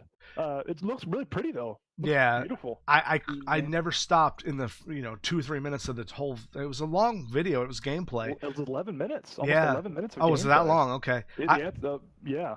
I don't think I picked my jaw up to the very end, because it was just like the whole time there were all these vivid colors and the leaves falling and the grass blowing, and it was like you could tell they were going for that visual punch. And I have to believe that means, if that's where they spent their time, is the gameplay going to suffer? I don't know. Yeah. And I wonder if that's real gameplay, because there's no HUD. Yeah. There's probably a way to turn the HUD off. I read up on this stuff, and apparently, according to Wikipedia anyway, I don't know how reliable it is, but they said that there's going to be no waypoints and no guidance in the entire game. So you are free to explore anything. I like that. That's neat. That's cool. Figure out what you're supposed to do. The video game. Yeah. You gotta wander around for 3 hours and figure out what the hell you're supposed to do.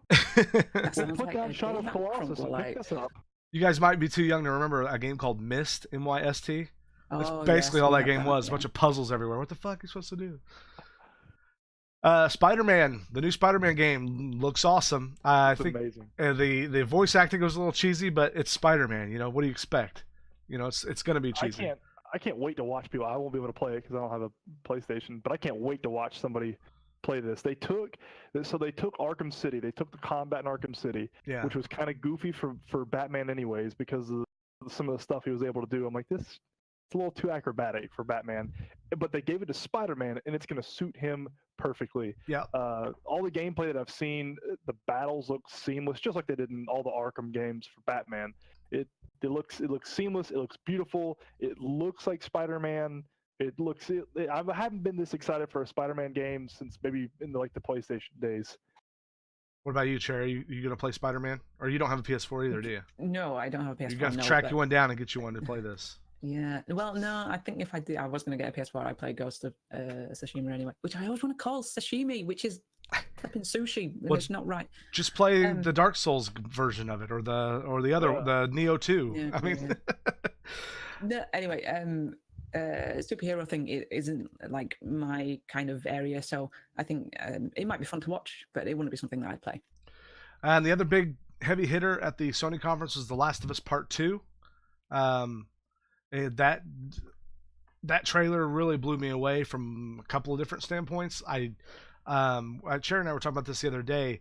I didn't expect them to go full on girl kiss in the trailer, especially the trailer. Like in the story, fine, but to have it be in the trailer. All right. I did say I was complaining. I just didn't expect it. And then I think more impressive is the little 7 minutes between where they show the combat, with the verticality and the contextual combat. I don't know how much of that, if you guys have never played the first one, you picked up on, but they definitely showed a lot of where she's laying under the car and aiming and shooting under the car, or having a parry system or a reactionary system. It looks really good, and if they do if they really innovate there, on top of the great graphics, on top of the excellent story, that's going to be a hard one to beat. If that game comes out next year, it'll be game of the year. Did they say next year or this year? Next year, I think. Next year, I think. Yeah. This is my early favorite for game of the year. Yeah, I mean, game of the year next year. It's I don't hands down. The Last of Us, but I know a ton of people do. It's a beautiful game. It's a great story. Yeah. So yeah, if this lives up to the trailer, I think it'll be tough to beat game of the year next year. if they do, it's almost like they're personally addressing some of my beef with Last of Us Part 1. Last of Us Part 1 was a great game, but it got a little video gamey that you would go to an area and you see all this cover and you're like, okay, some shit's about to go down before the story came out. And I didn't enjoy the combat because I don't like playing shooters, especially a survival horror shooter where ammo's limited. But if Last of Us Part 2 has more contextual combat, other ways to play other than just get bullets and shoot everybody, and you'll be fine. I think it could really address some of the things that I had issues with Last of Us Part 1. I recently watched Go ahead, Cherry. I was going to say, on the note of the first game, that was released in 2013. Yeah, So it's a while ago. that era of it was the first attempt of that game as well. So there's always going to be bugs with it, especially around that time as well. But now, 5 years later, hopefully they have what you just said sorted out, the problems that they had with the first one, and updated it. So hopefully it should be good. Yeah, I'm cautiously optimistic. I've said that about 15 times, I'm sure, this podcast, but I'm looking forward to it, and That should be the title, E3, cautiously optimistic. Yeah, E3 2018. Maybe. I'm gonna skip over Tetris Effect, Twin Mirror, and Ghost Giant. Those are more like smaller games. Let's go into Nintendo. Everyone's here to talk about Nintendo. They were the last people up. They went on June 12th at 9 a.m. Eastern, or no, it wasn't 9 a.m. Eastern, was it? That was Pacific time. They were noon Eastern, and 5 your time, Cherry? 5 p.m. now time, yeah. Because we had, by the time this came out, the three of us had said we're gonna do this E3 live thing, reaction video stream, more like Nintendo College says, and we had kind of like a live discussion as it happened. I think Cherry was working during the thing, so we were like giving her updates of what they were showing. Yeah. Unless you were snuffers and giving me trolley things. So. Yeah, we were telling her. They announced Halo for Nintendo Switch. Who knew? Oh my God, PUBG on Nintendo Switch. So, real quick, they I think they talked about Super Smash Bros. Ultimate for a minute or two. Oh no, it was half the presentation. Just a bit. I think, and there's been a lot of like talk about this since it came out, that it was Smash Brothers. Is it a port or is it a fully realized from the ground up remake? Nintendo is saying it's from the ground up, and I've seen a ARS Technica demo or whatever they call it, where they show side by side, and when I just watched it, it looked the same to me. But I think that's iterative gains. Like Snuffus was saying, graphics are getting so good that the difference between 2015 and 2018, from a 30,000 foot level, all in motion while it's on the screen, everything else is going on, you can't tell the difference. But I was telling Cherry how like I'm gonna buy it. I'm gonna buy it just simply so I can play with my friends who are gonna have it, who have Switches, because Snuffus will have a Switch by the time this comes out. I might. and I want to play it with all my friends. But to people who are like, I just bought Smash and all the DLC for the Wii U. I'm that guy too. I get it. I get where they're coming from, and they have every right to feel slightly or to feel slighted a bit. Yeah, shit on.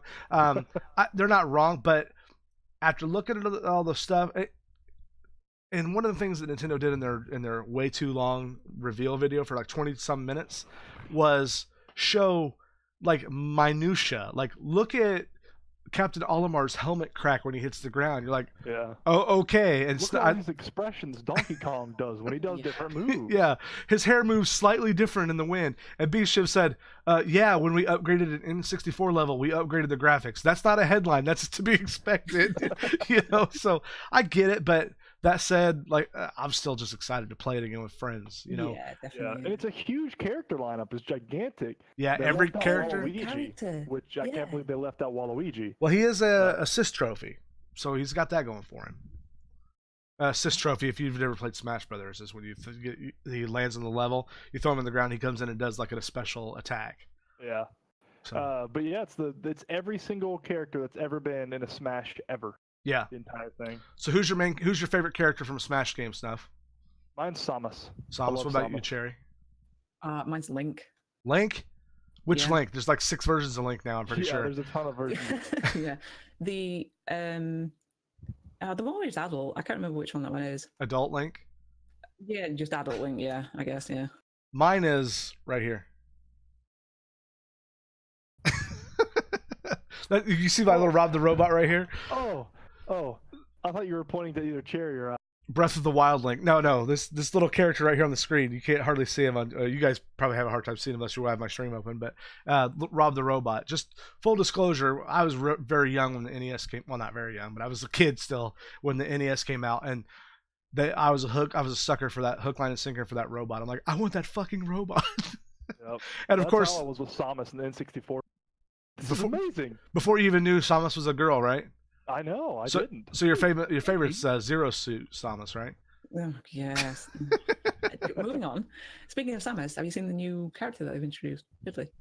Yes, I have. Yes. Yeah. What do you guys think of that? I think that's great for people who are excited about that, but I'm like, I played Metroid when it was new, Metroid for SNES, and I don't have a fascination or fixation with Ridley like a lot of fans do. He was a giant, like when they first showed him on the presentation, I thought he was literally going to be like half the stage tall. I'm like, okay, that's going to be the first character that gets nerfed. He's just going to come there and wing and hit everybody. But Apparently he's really OP anyway, so he might get nerfed eventually. I mean, were you guys expecting this? Is it like a huge joke in the community? Why did they bring him of all things? I don't know. I think I wish they would. I hope in the future anyway that they do bring more characters in. Some that are like people are actually wanting. It really just seems like kind of out of left field. Yeah, like So College of Celiac says his main is Ganon, and look at him, he's so much better now. Yeah, he is. He looks really good. Oh yeah, Ganondorf Shear. yes. So moving on from Smash Brothers, unless you guys have anything else you want to bring up from Smash. We should talk about Smash Brothers for another hour and a half. Yeah, the rest of this podcast for 4 hours is going to be us talking about Smash Brothers. Did you guys see this crack in Olimar's helmet? It was so awesome. The biggest surprise, one of the big surprises of the presentation was that Daemon X Machina. That's amazing. Yeah, I watched a little bit of Treehouse yesterday. I went from like, oh, that looks interesting and neat, and some not a left field, I might play it. And then I watched the actual gameplay, and I'm like, I'm buying that on day one. I don't care if it's $60. I'm buying it. I can't wait to watch you stream that. That was really cool. It took me back to like old like Gundam days, almost like when Gundam came out for I don't even remember the system.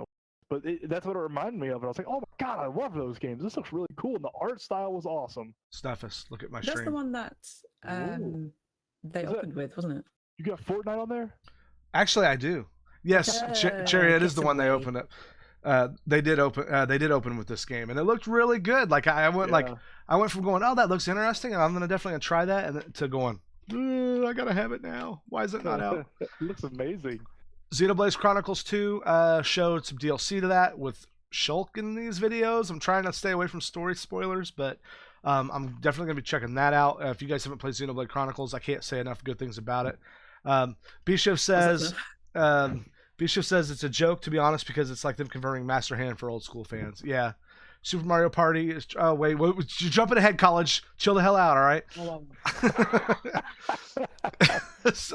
Xenoblade Chronicles 2. I love Xenoblade Chronicles. It's got combat. It's got amazing story elements. It's got giant anime boobs. I mean, what else do you fucking want from a video game? You know what I mean? That was like one of the most boring video games I've ever watched. It was so boring. I could not get into it. It's got combat, and it's got a orchestral score and things. Like, I'm mad that the anime boobs are in there, to be honest, because it really makes people roll their eyes, because it's so obviously a Japanese thing. People roll their eyes and go, oh, we know why you like that game. It's like, no, I love Xenoblade Chronicles, and they didn't do this shit in the old ones. They just introduced it for this one for, I assume, to sell to little boys, I guess. But it's a great game despite the fact being over-sexualized. I get, like, I'm reading College's name. I get from, like, a 30,000 foot level, like, from a story standpoint, they do it on purpose because it's about a young boy and adolescence, and these girls aren't really girls. They're like they're like characters to represent the blades that they use and their spirits. I get it, but it's still, on the face value, pretty ridiculous. Once again, me and stuff having the same facial reactions there. It's just kind of. If you played it for any length of time, you get it. But I can't say enough good things about it. I really like JRPGs, and it's one of the best modern ones I've played in years. It's got a combat system that's amazing. It's very it's very like a mental puzzle to do the combat with your party. You have to like do certain abilities in certain orders, and you have to really theory craft out your combat. And I guess for a specific type of player like me, absolutely love having that. Are you having a good time there? He's Wait, laughing so his ass off as I'm trying to explain it. No, Cherry fell asleep. That's why I was laughing. Oh, Cherry fell asleep. Sorry. Yeah. All right, so let's talk about another great game that everyone's very excited about, and that's Pokemon Let's Go Pikachu and Let's Go Eevee. Yay! Well, I'm excited about this. Cherry's excited about it. Let's hear about it. All I heard from B Shiv and College and Levi Hurst was how great it's going to be, and everyone's very excited about it. So tell us all about it, Cherry. Well, I mean, from what I've seen, it kind of looks like a console version of Pokemon Go. Yeah, like a To more me, fleshed out anyway. version of it. Yeah. Yeah. I mean, it looks fun. That's what I took away from it. I've never been a huge Pokemon game fan, Yeah. but this definitely caught my eye. So, I think I will look into getting it, depending on how much it is. I don't know. It's expensive. Like the one Is that it- comes with the Pokeball is like $100. Oh, yeah. I saw the Pokemon. That looks really neat, but I Mhm. don't know, like how. I don't know. It just kind of seemed like. I mean, I don't want to little give you any add-on ideas, extra. but it has HD Rumble. So the the little monster inside, you can feel it like shaking around in there and like pretend Yeah, like that's what I'm going to use it for. yeah. I don't know what you were thinking. That's what I meant. No, of course not. I know what Snuffus yeah, is going to it- use it for. He He doesn't have a Switch. He's going to just grab it. Yeah. So But yeah, it looks fun. So yeah, and I think, Cherry, you're the exact person that this game is for. You never played old Pokemon. You played Pokemon Go. You liked it. It was okay, but it was kind of shallow. And they take Pokemon Go, they put it on the Switch, they give it a little bit more depth. also in the fact that Pokemon Go, you have to go outside as well. So, Exactly. And this is a mobile game. I don't know if it'll play offline. I would assume it will. But there are people that are huge Pokemon fans that are wanting the new mainline Pokemon game that's going to come out in 2019. They say probably next November. I would not even be surprised if it was a year and a half from now before the new one comes out. But that are like looking at this as like a stopgap and going, this is not what we want. And I get that, but you can't. There's a shit ton of Pokemon Go was downloaded and played by a lot of people. It was an absolute phenomenon last year, and I think this might be enough to revitalize people, especially if they're working with Niantic to tie the things together and maybe re-energize people to play the Niantic mobile version. Who knows? What do you think about Snuffus? Are you interested? Did you play Pokemon Go ever? No. Nope. Nope. Stuff doesn't go I- outside. I haven't played Pokemon Red and Blue, the originals. You played Red and GameCube. Blue. You're cutting out pretty heavy now. You Oh, played oh, Red and Blue. You said you played back in the day. yeah, Red and Blue back in the day, and I did the trading card game. But no, I haven't played or picked up a Pokemon game in. I'm not a huge nerd, guys. I just played some card Years. games. You played some of the card games? I didn't do the GameCube games like you guys did. You guys want to play Magic the No. Gathering? It was awesome. Moving on, Super Mario Party. Mario Party with Oh, yes. the Switch, where you could put multiple Switches together. Big question mark. I've read that it definitely has and definitely doesn't have online. Nintendo has not said for sure either way. Some people have leaked that it absolutely is. It would be the one that launches the Nintendo Online service, but they weren't ready to commit to that 100%, which is why they didn't mention it at E3, because they don't have those deadlines like hard firm. But I don't know. I think either way it'll be fine. Mario Party, even the bad version of Mario Party on Wii U sold fairly well, despite being a steaming pile of manure. Interesting that I think they're really pushing. If you've seen in Japan, they have a hey, buy another Switch pack that doesn't come with all the same accessories. It's a little bit cheaper for your second system. And to be honest, there'll be a time in my house soon where having a second Switch is probably going to be something I'm going to want to do, especially if we're playing Mario Party and we've got D and I both want to play, and Molly also wanting to play it. If there becomes a time where we all want to play the game, we might have to buy a second one. On that note, I don't know if you're going leading on to it, but Mm-hmm. if you do buy the second Switch, you can. It showed in the trailer itself, like you can place them next to each other. Yeah. The gameplay Yeah. will be linked, which I thought was so cool. That's really neat. That's really, really neat. Yeah, really well done. and that obviously that won't work online, right? Because you can't physically put Yeah, them true. together. Well, So I've always wondered how does that work? I saw that video. Like, does somewhere create its own? Like, does one of the switches create its own modem? No, it's magic. Fair enough. They talk to each other Bluetooth like the 3DSs do. They Oh, they that's can crazy. yeah I they wanna- I wanna- that's what interests me. I want to know the technology behind being able to do that. 'Cause that's really cool. All right, yeah. calm down, nerd. It's just so cool. Like, do you create your own server instance to VM that somewhere? Like, is there somewhere where that? Snuffus works in networking, so he's going to get off in the weeds on this. Yeah, like that looks so yeah. cool. I want to know how it works. Snuffus, you know it's Nintendo magic. Little Pikmin come out and they run the data packages back and forth. If you guys didn't know this, not many people had a Wii U, so you may not know this. But when you bought a Wii U and you had a Wii, you could bring all your games from the Wii over to the Wii U.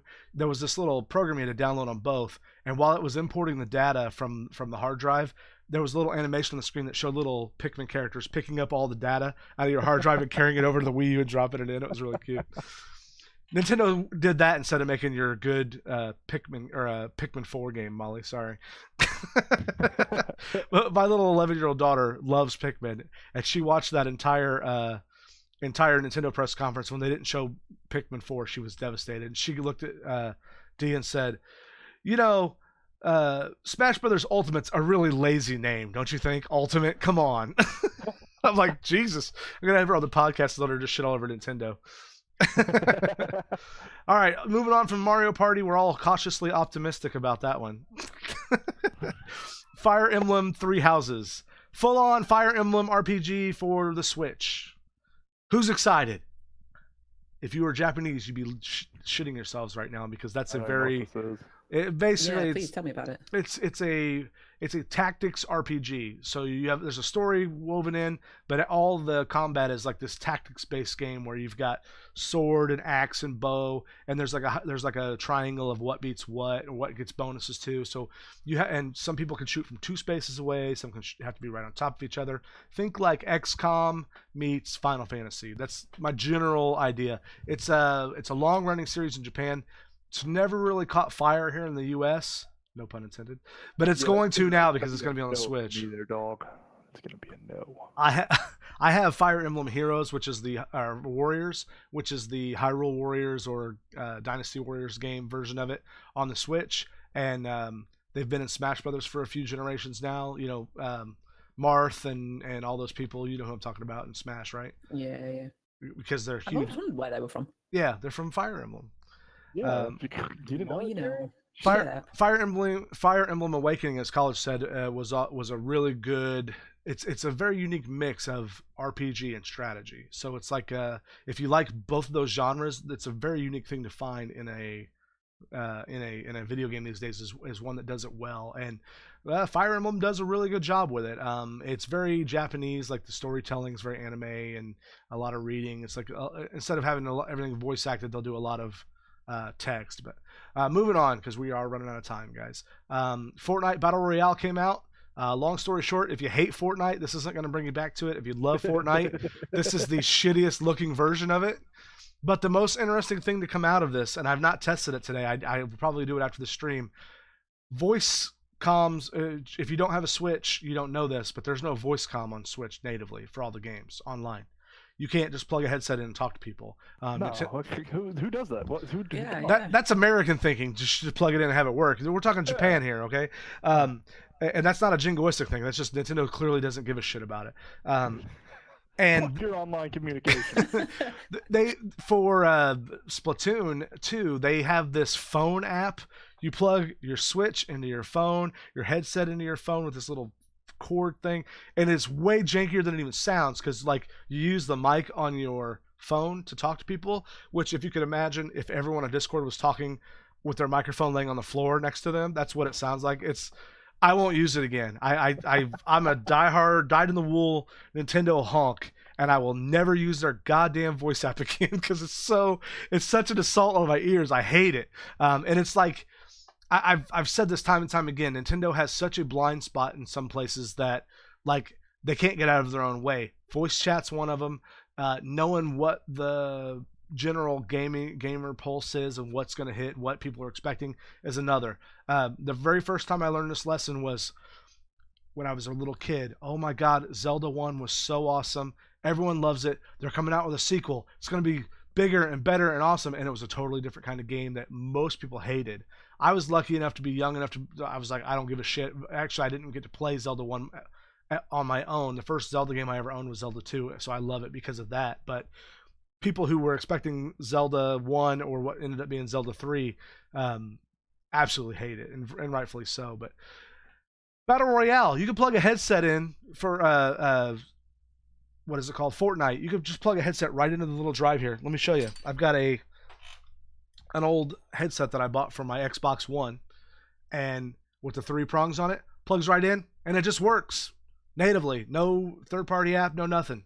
Imagine that. I know. So wait, how can they implement it with Fortnite but not do it with Splatoon? Well, that would be a good question, Cherry, that no one's answering right now. And people are like, why the fuck am I using this third-party app if the freaking system could just handle it natively? And what it comes down to, honestly, is Nintendo just doesn't know how. And they gave it to my assumption is, this is me speculating, they gave it to a team internally and they're like, hey guys, give us a real Nintendo fix on how to do this. And they went, well, everyone's got phones, right? Let's just use that. And Good idea. yeah, and it's like when they said, hey guys, let's make a Mario Party. Should we tell everyone it's online or not? Nah, let's show them how if you put 2 Switches together, it could be cool. You're like, what the fuck is this? We have this new Wii system. What should we do? You know what we should do? We should conduct an opera and have Wii music. Do you guys remember that E3? E3 2015 for Nintendo that wasn't even the Wii Music one. The Wii Music one was like 09. The 2015 one was absolute garbage. Like, it was the worst E3 I think Nintendo's ever had. But I'm sorry, I'm ranting about Nintendo. I love Nintendo, but goddamn, they're bad. 2008, College says. You guys having a good time? You having a good time watching me rant? Yeah, I love it. All right. Arena of Valor. Do you guys know anything about this game? No. Tencent Games. You ever heard of them? Oh, they're kind of a big maybe. company. Arena of Valor is a multiplayer online battle arena game. Think like MOBA kind of deal. Made by 2017, it was reported to have over 80 million active daily players. It's really big in other parts of the country, or other parts of the world, not the country. It's a PvE game where you and player versus player game, sort of like League of Legends. I don't know a lot about it, but it's huge, and they're bringing it to the Switch. So it'll be like the first exposure to the West. You ever heard of it where you live, Cherry? Arena of Valor. Yeah. No, the West. Shit's up. You ever heard of the West? The Western Hemisphere. Anyway, I don't know much about it. I'm gonna keep an eye on it. It'll probably be like, if it's anything like League of Legends, it'll be cheap with in-game purchases. Maybe it'll be something fun to have on the go, on the Switch with like a real. One of the things I don't like about mobile games is everything's got to be touch screen. Nice thing about compromise with the Switch on a mobile game is you can have control sticks, buttons, and things that we're more used to. At least I'm more used to. Paladins, which is the same company that made Realm Royale, made by Hi-Rez Studios, is coming to the Switch. I think Overwatch, but like the generic offshoot of Overwatch. Yeah. Good on them to get that when they can't get Overwatch. One thing I didn't mention about Fortnite, Cherry, is it looks way worse on the Switch than it does on Looks like doo-doo. on PC or Really? any other. Yeah, like there's a barbed wire fence in the spawn area, and I looked at it and it looked like shitty, like jaggies, like big jaggies all over it, and it looked like N64 era graphics. I'm not kidding. Oh, what? Yeah, I mean, I'm sure I'm over exaggerating, but it reminded me of that era more than it didn't. So B-Shift says late to this, but Pokemon Go was never released to increase Switch sales. It was increased for mobile market and make some money.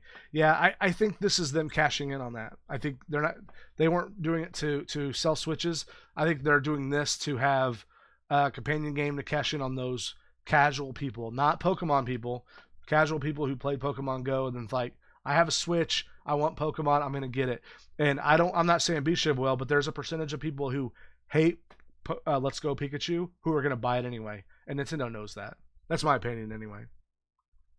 Minecraft is going to come to the Switch. There was an update for it. One of those versions that are already on PC. I don't want to get too much into that. Overcooked 2, which is basically Overcooked 1 with better game mechanics online. Online co-op. These two yahoos are probably going to play it quite a bit, and I'm going to watch and laugh and drink heavily while I watch. That's the same here. Yeah. Maybe that's what it is. Maybe if I have like 2 shots of bourbon before I play, I'll be fine. You got to get in to be a real cook. And that's what they do. Yeah. There you go. Yeah. Monster Hunter Generations Ultimate. That looks to be a great port. What I wanted when it came out, or when the Monster Hunter 4 came out on the 3DS, is give me one I can play with an actual controller. And I'm very much looking forward to that one. I love Monster Hunter. I love the gameplay loop, and to be able to play the Ultimate Edition on Switch. Hopefully, it's cheaper than the normal one. Maybe. What do you guys think? Are you Monster Hunter fans? Are you interested in it? I've never played it. I've seen you stream it. Yeah. It looks kind of fun. The older ones are more cartoony, I'd say. I'm interested on the one on PC, but I won't be able to play this one. Yeah, you will. Just not until you get a Switch. Yeah, just not until I get a Switch. Dragon Ball Fighter Z. Huh? It looked pretty cool. I love Dragon Ball. I love Dragon Ball Z games. It looked interesting. This is the art design on that is really cool. Yeah. Sorry, Sherry, go ahead. The finishing moves look really good. Yeah. You guys both watch Dragon Ball? No. I've not seen Dragon Ball before. Well, I know of it, obviously, but I've never actually watched it. So, this is about every episode they've ever made. Other than that, you're not a big fan. Dragon Ball is one of those things that, like, I really show my age when I talk about it, because I look at it, I'm like, what is this shit? I thought when it first came out, it looked like something like little bitty kids would play.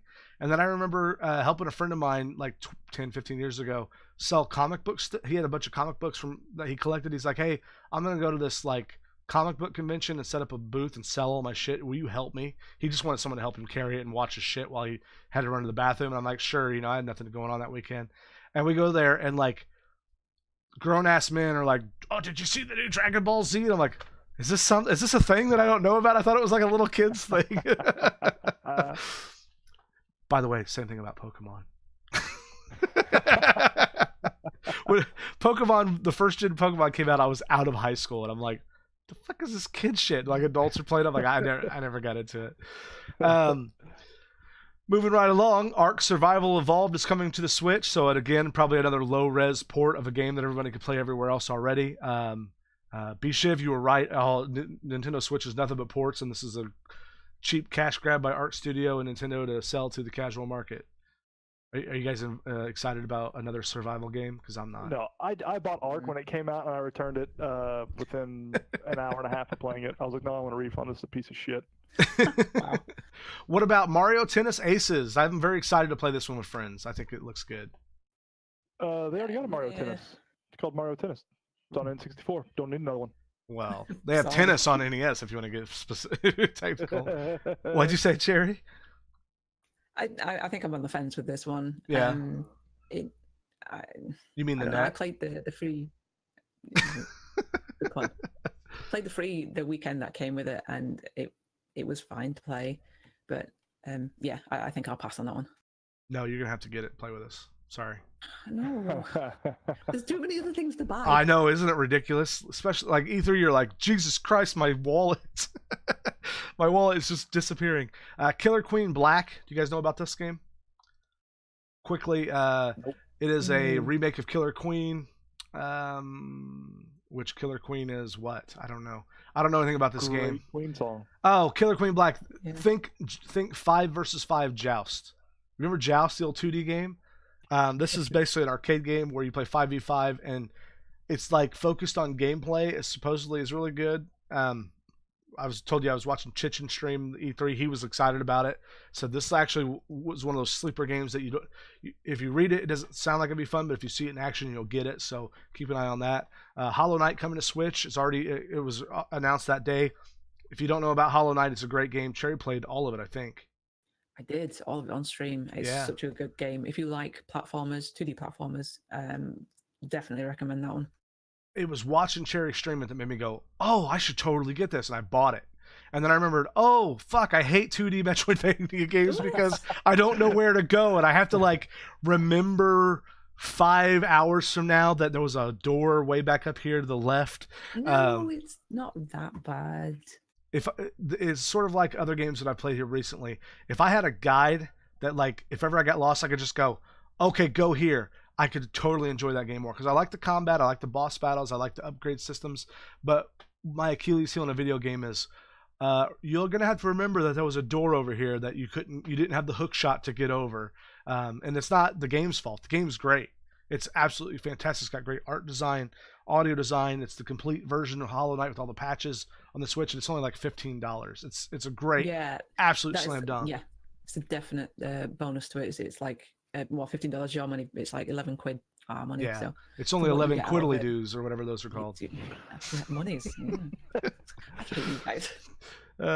I loved Metroid when I was a kid, Ollie. There's a difference. I had the patience then. I don't have it anymore. Sorry, if it seems like we're cutting Cherry off, it's because of the latency, because she's in England. Sorry, Cherry, we don't mean to cut you off. Just talk over us. I don't think you are.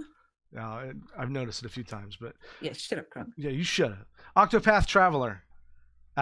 This is a game that I like. I love everything about it, but I don't know that I'll play it. I know it's a deep RPG that's got, like, it's focused on literally branching paths of story and narrative, and I think it's got a neat combat system. I'll be keeping an eye on it, but I can't say it's a day one purchase for me right now. Have you guys seen anything about it? Know anything about it?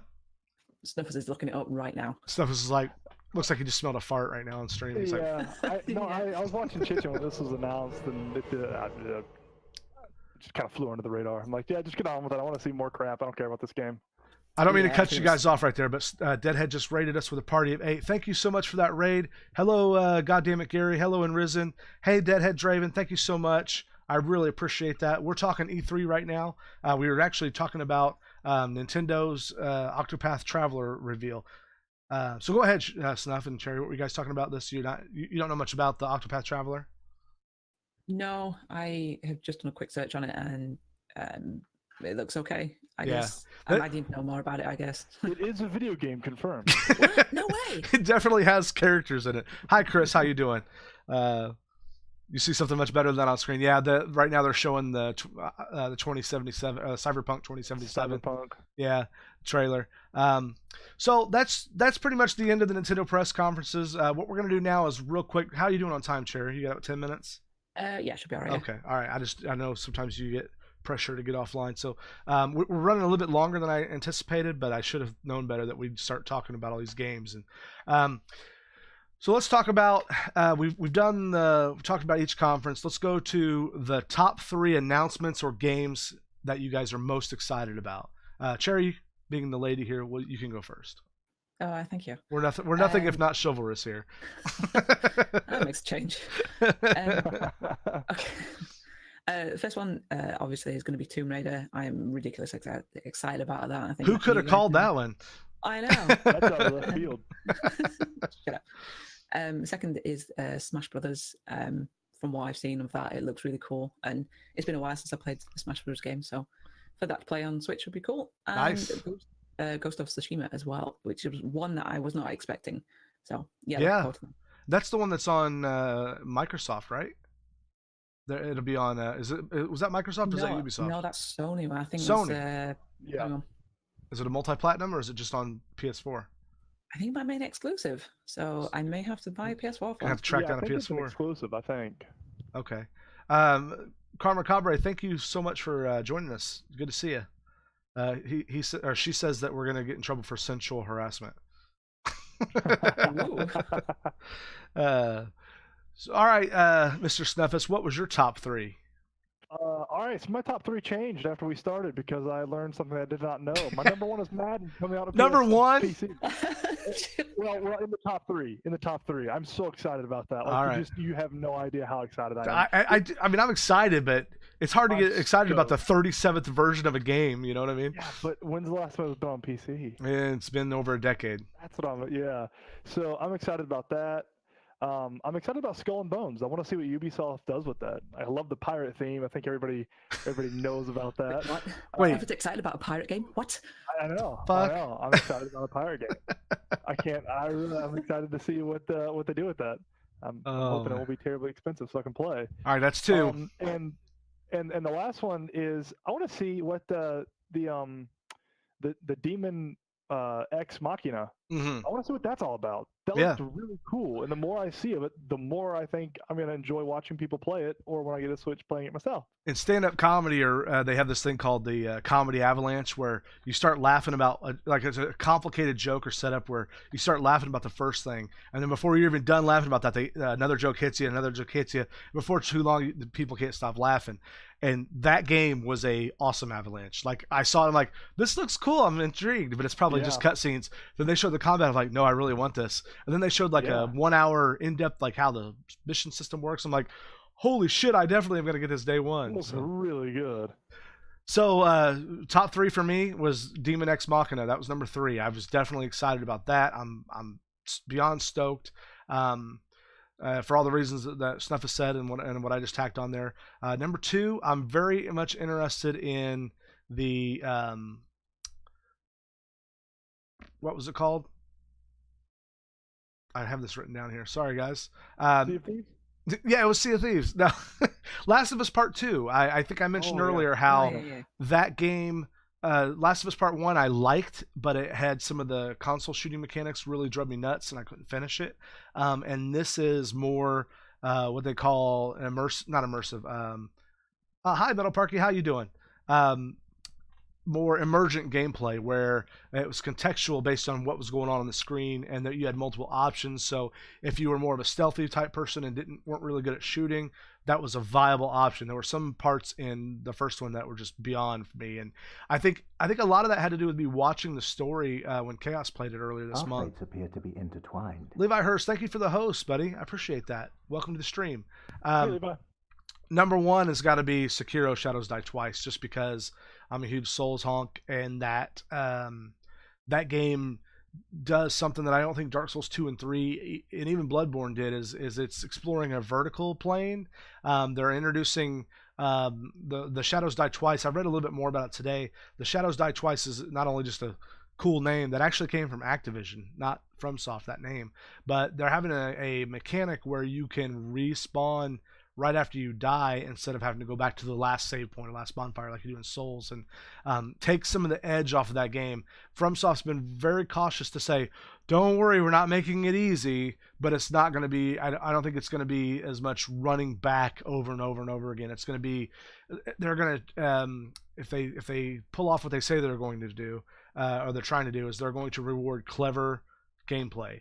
And so that tells me multiple ways to play, multiple, some depth to the combat that isn't there. So that's why I'm excited about that game, other than it being a FromSoft game.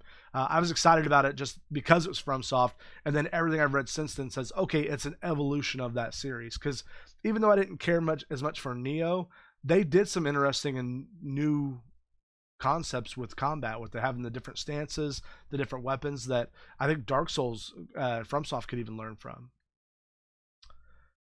Okay, so that was our top 3. Chat, tell us about what your top 3 were. Let's read a couple of these real quick. Deadhead says number 1 was Fallout 76. Appear to be intertwined. Metal Parky, thank you for that host. Deadhead says number 2 was Fire Emblem. That's cool. We were just talking about Fire Emblem right before you got here, and 3 is Sekiro. Chris says for him Cyberpunk. So Chris, I'm getting a distinct theme from your top 3 list. You're definitely a fan of the cyberpunk things. He's excited about Assassin's Creed. Karma, you don't have, you can like bad games. It's okay. No, I'm joking. You can like whatever games you want. He asked she asked if she'd get in trouble for saying Battlefield. No, Karma, you like whatever games you like. I like games that not everybody likes too. Levi Hurst says Smash, Gears, Tactics, and Halo. That's 4. You get 3, Levi. So Halo's canceled now because you got greedy. No, Gears Tactics is 1. Yeah, that's right. Smash. Oh yeah, you're right. I'm sorry. I overreacted there.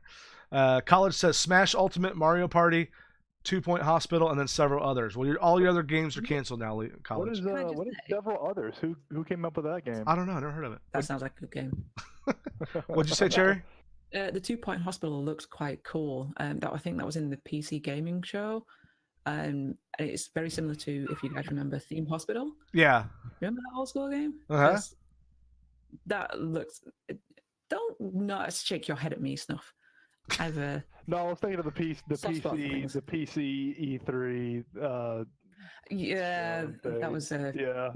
not a good Yeah. show, was it really? No. No, I skipped over it in our review because 90% of everyone who watched E3 skipped over it as well. Yeah. They announced like 3 PUBG clones or battle royale games there. But so you're saying that hospital game looks pretty good, Cherry? Yeah, it just feels like a throwback to Theme Hospital, which I was really, really big on when I was younger. So it might be Nice. interesting to check out. So let's move on to then. What was your biggest surprise, Cherry? What was your biggest surprise of E3? For me, it was Pokemon Let's Go, because that was kind of under my radar. Oh, okay. Like I said before, like I've never been really a Pokemon fan, but this one has got me really interested in it. So yeah, definitely that one for me. Nice. What about you, Snuff? Demon Machina. Yeah, Demon X Machina. Yeah. Well, nothing- surprise, nothing surprise! That was surprised. my biggest surprise too, because I had Yeah. it was out of total left field. I didn't even know it was coming out. Like I've never even heard Wait, of that. And, Snuff, you should have been Madden.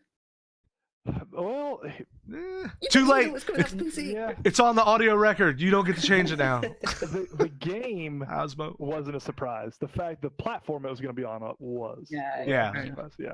Fair enough. Yeah. Madden 19. Who knew they'd come out with another one? Never.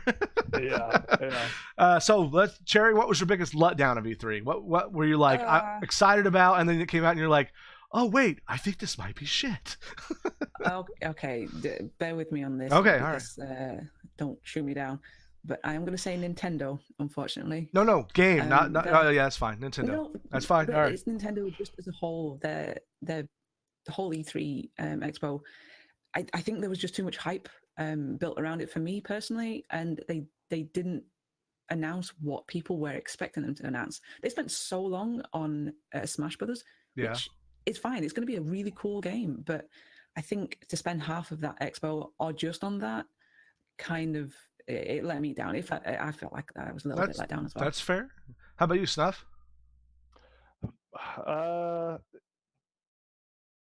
I was thinking Nintendo, but now I don't want to steal Cherry's thunder there. You That can be was- disappointed by the same thing. It's fine. No, I would say I would say Battlefield 5. Yeah.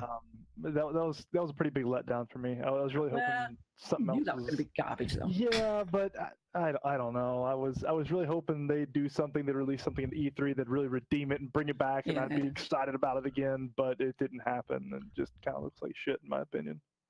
Yeah, I mean, I've been a Nintendo fan long enough to not expect them to do anything because they never do what you expect. Like right now, Chris is saying the fact they didn't say anything about Bayonetta 3 or Metroid Prime 4 was a huge letdown. And yeah, I think that's accurate. A lot of people, but I've been watching E3 since like 2000 was the first one, early reading about it back then because you couldn't watch it live. And it's never what you think. They never do what you think they're going to do ever. I mean, I will say on that point as well. You mentioned the other day, Crunk, that E3 just it isn't their single event of the year. They do directs right. throughout the year. So yeah, And a lot of people are comparing it to like past E3s and comparing it to like the other E3s, but Nintendo does 4 or 5 directs a year, and they're gonna. That's what I had to tell my daughter. I'm like, they're gonna show Pikmin 4 at some point. They're gonna show Animal Crossing at some point. It may not be this year. Nintendo has a great problem to have when it comes to their console. They've got a lot of third-party support all of a sudden. They never had that problem on the Wii U. So they have to be careful about announcing and releasing too much and taking away hype from other people's games, especially now, they had to do a lot to court these third-party players, and they want to keep them. So my biggest disappointment, I think, I'm not going to say Nintendo because I didn't expect them to, but it was probably probably the EA one because even though I'm very excited that they have a Madden's coming to PC, they didn't announce a whole lot of new stuff. They have this Star Wars Jedi Fallen Order, Star Wars stuff, but Anthem didn't really show me enough to make me excited about it. That's a game that's like trying something new. I'm pretty excited about it. I don't care about Battlefield 5. Battlefield 5 just looks so damn boring. So I'd have to say the whole Electronic Arts presentation was kind of blah for me. You doing all right, Snuff? You got to go? Yep, I'm heading out. All right, man. Thanks, buddy. See ya. See you guys later. Hey, Snuff, Bye. who won E3 of all the companies? Put you on the spot here. Yeah. Just go with your gut, man. It doesn't matter. Nintendo, Sony, PC Gaming, Ubisoft, Square Enix, Bethesda, Microsoft, or EA. Oh man, I don't know. I would say Sony. Sony. Yeah, Spider-Man's gonna be great. The Last of Us Part 2, I think is gonna be great for people that like that series. And that Ghost of Shishimi, that Yeah. I think Sony. I think that was really big. I think Sony had a good E3. Okay, thanks, man. Have a good time at See the you guys later. at the baseball game or wherever Bye. you're going. Yeah, church. Church. Controversial. What about you, Cherry? Who won E3? And chat, you guys put who won E3 in chat too. I was also going to say Sony. Okay. I think just with just the 4 games that they announced, I think they have got a very solid lineup coming up. So yeah, Sony. Yeah, I have to agree with you there. Sony just had too many big hitters, and they have the advantage of being in an entrenched position. I think I was impressed with what Microsoft put out, but they weren't so overwhelmingly beyond what I expected that like Sony was. Sony could have literally just said, "Hey guys, Death Stranding, Last of Us 2," and just walked off. But yeah, they've got a lot of good stuff on the horizon. I don't think Microsoft did bad at all. But let's look what chat says. Chat says, Levi says Xbox One. Deadhead Draven says Microsoft One. Karma says anyone but Ubisoft. Deadhead Draven says EA was a dumpster fire this year. Microsoft won. Sony was good but didn't show as much. Yeah, that's fair. They stated from the very get-go, Sony, that they were going to talk about 4 or 5 games, and that's what they did. Yeah. Which I think I prefer, because they can go into depth with the games that they have rather than just barrage you with all the titles that they're going to be releasing forward. So, and I think that's one thing that Nintendo kind of people forget about. For the last 2 days since E3, Nintendo's been having long-ass Treehouse streams where they're releasing information and talking about more in-depth stuff, which makes the Smash part of their main presentation all the more baffling. Why didn't you save some of that for there? And it may be that they couldn't do the Treehouse as much. I don't know, but it doesn't matter. Metal Park, you didn't watch E3. Sorry, that's all right, man. Notice they all don't have an Xbox. Who are you talking about, Levi? You want Spider-Man though? Yeah, for sure. So I had an Xbox. You had? I did too, and it just like got rid of it. Yeah, every game I was excited about was like, ugh. So who did worse, Cherry? I am going to throw EA on the fire. I think that's near you. I mean, actually, I'm going to say the PC Gaming Show. The PC Gaming Show was the worst. I think the problem I made a note on it with the PC Gaming Show is because they cover such a wide platform. Yeah. And there's so many developers for it. I don't think they dedicated enough time to each game that they were showing. Yeah, they didn't have a big marketing budget like Sony or Microsoft does to say, hey, let's hire some quality talent to get some good production values on the video. It was like really cringy to watch. Not all the games were bad, but just the whole layout was really bad. Yeah. Levi says Nintendo was the worst. College says he disagrees purely because Animal Crossing for you, but EA was truly the worst. Yeah, I mean, if every one of your game presentations starts out with, don't worry, we're not going to try to hose you on loot boxes anymore. We learned our lesson. We're sorry, guys. By default, that kind of has to take the case worse. But so one of the last couple questions before we get out of here. You good, Cherry? Yeah. All right. Any games that you weren't interested in before E3 that when you saw E3, you're like, that game's for me. You didn't want it, but then you saw it, you're like, no, I'm now interested in it. I'm not going to follow it closer. I think it comes with one that's in my top 3, which is Ghost of Tsushima. Yeah. I had no idea what that was. I didn't even know it was on their roster to be announced. And after seeing gameplay of it, it looks really cool. So yeah, nice. That one. The games that I wasn't interested in, but now I am, is probably Last of Us Part 2. I was, resigned to, like, I can't wait to watch someone else stream that and enjoy it, right? But now, because of all the reasons I said before, I'm actually thinking about getting it. Yeah, we know why you want that, Grant.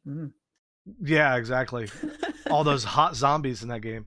Are you excited about the idea? This is kind of more general, but one thing we didn't get was a lot of look at new consoles. I have Phil Spencer at Microsoft says we are going we are currently developing the next generation of consoles, and we can't wait to show you multiple versions of it soon. There's going to be multiple SKUs of the next Microsoft console.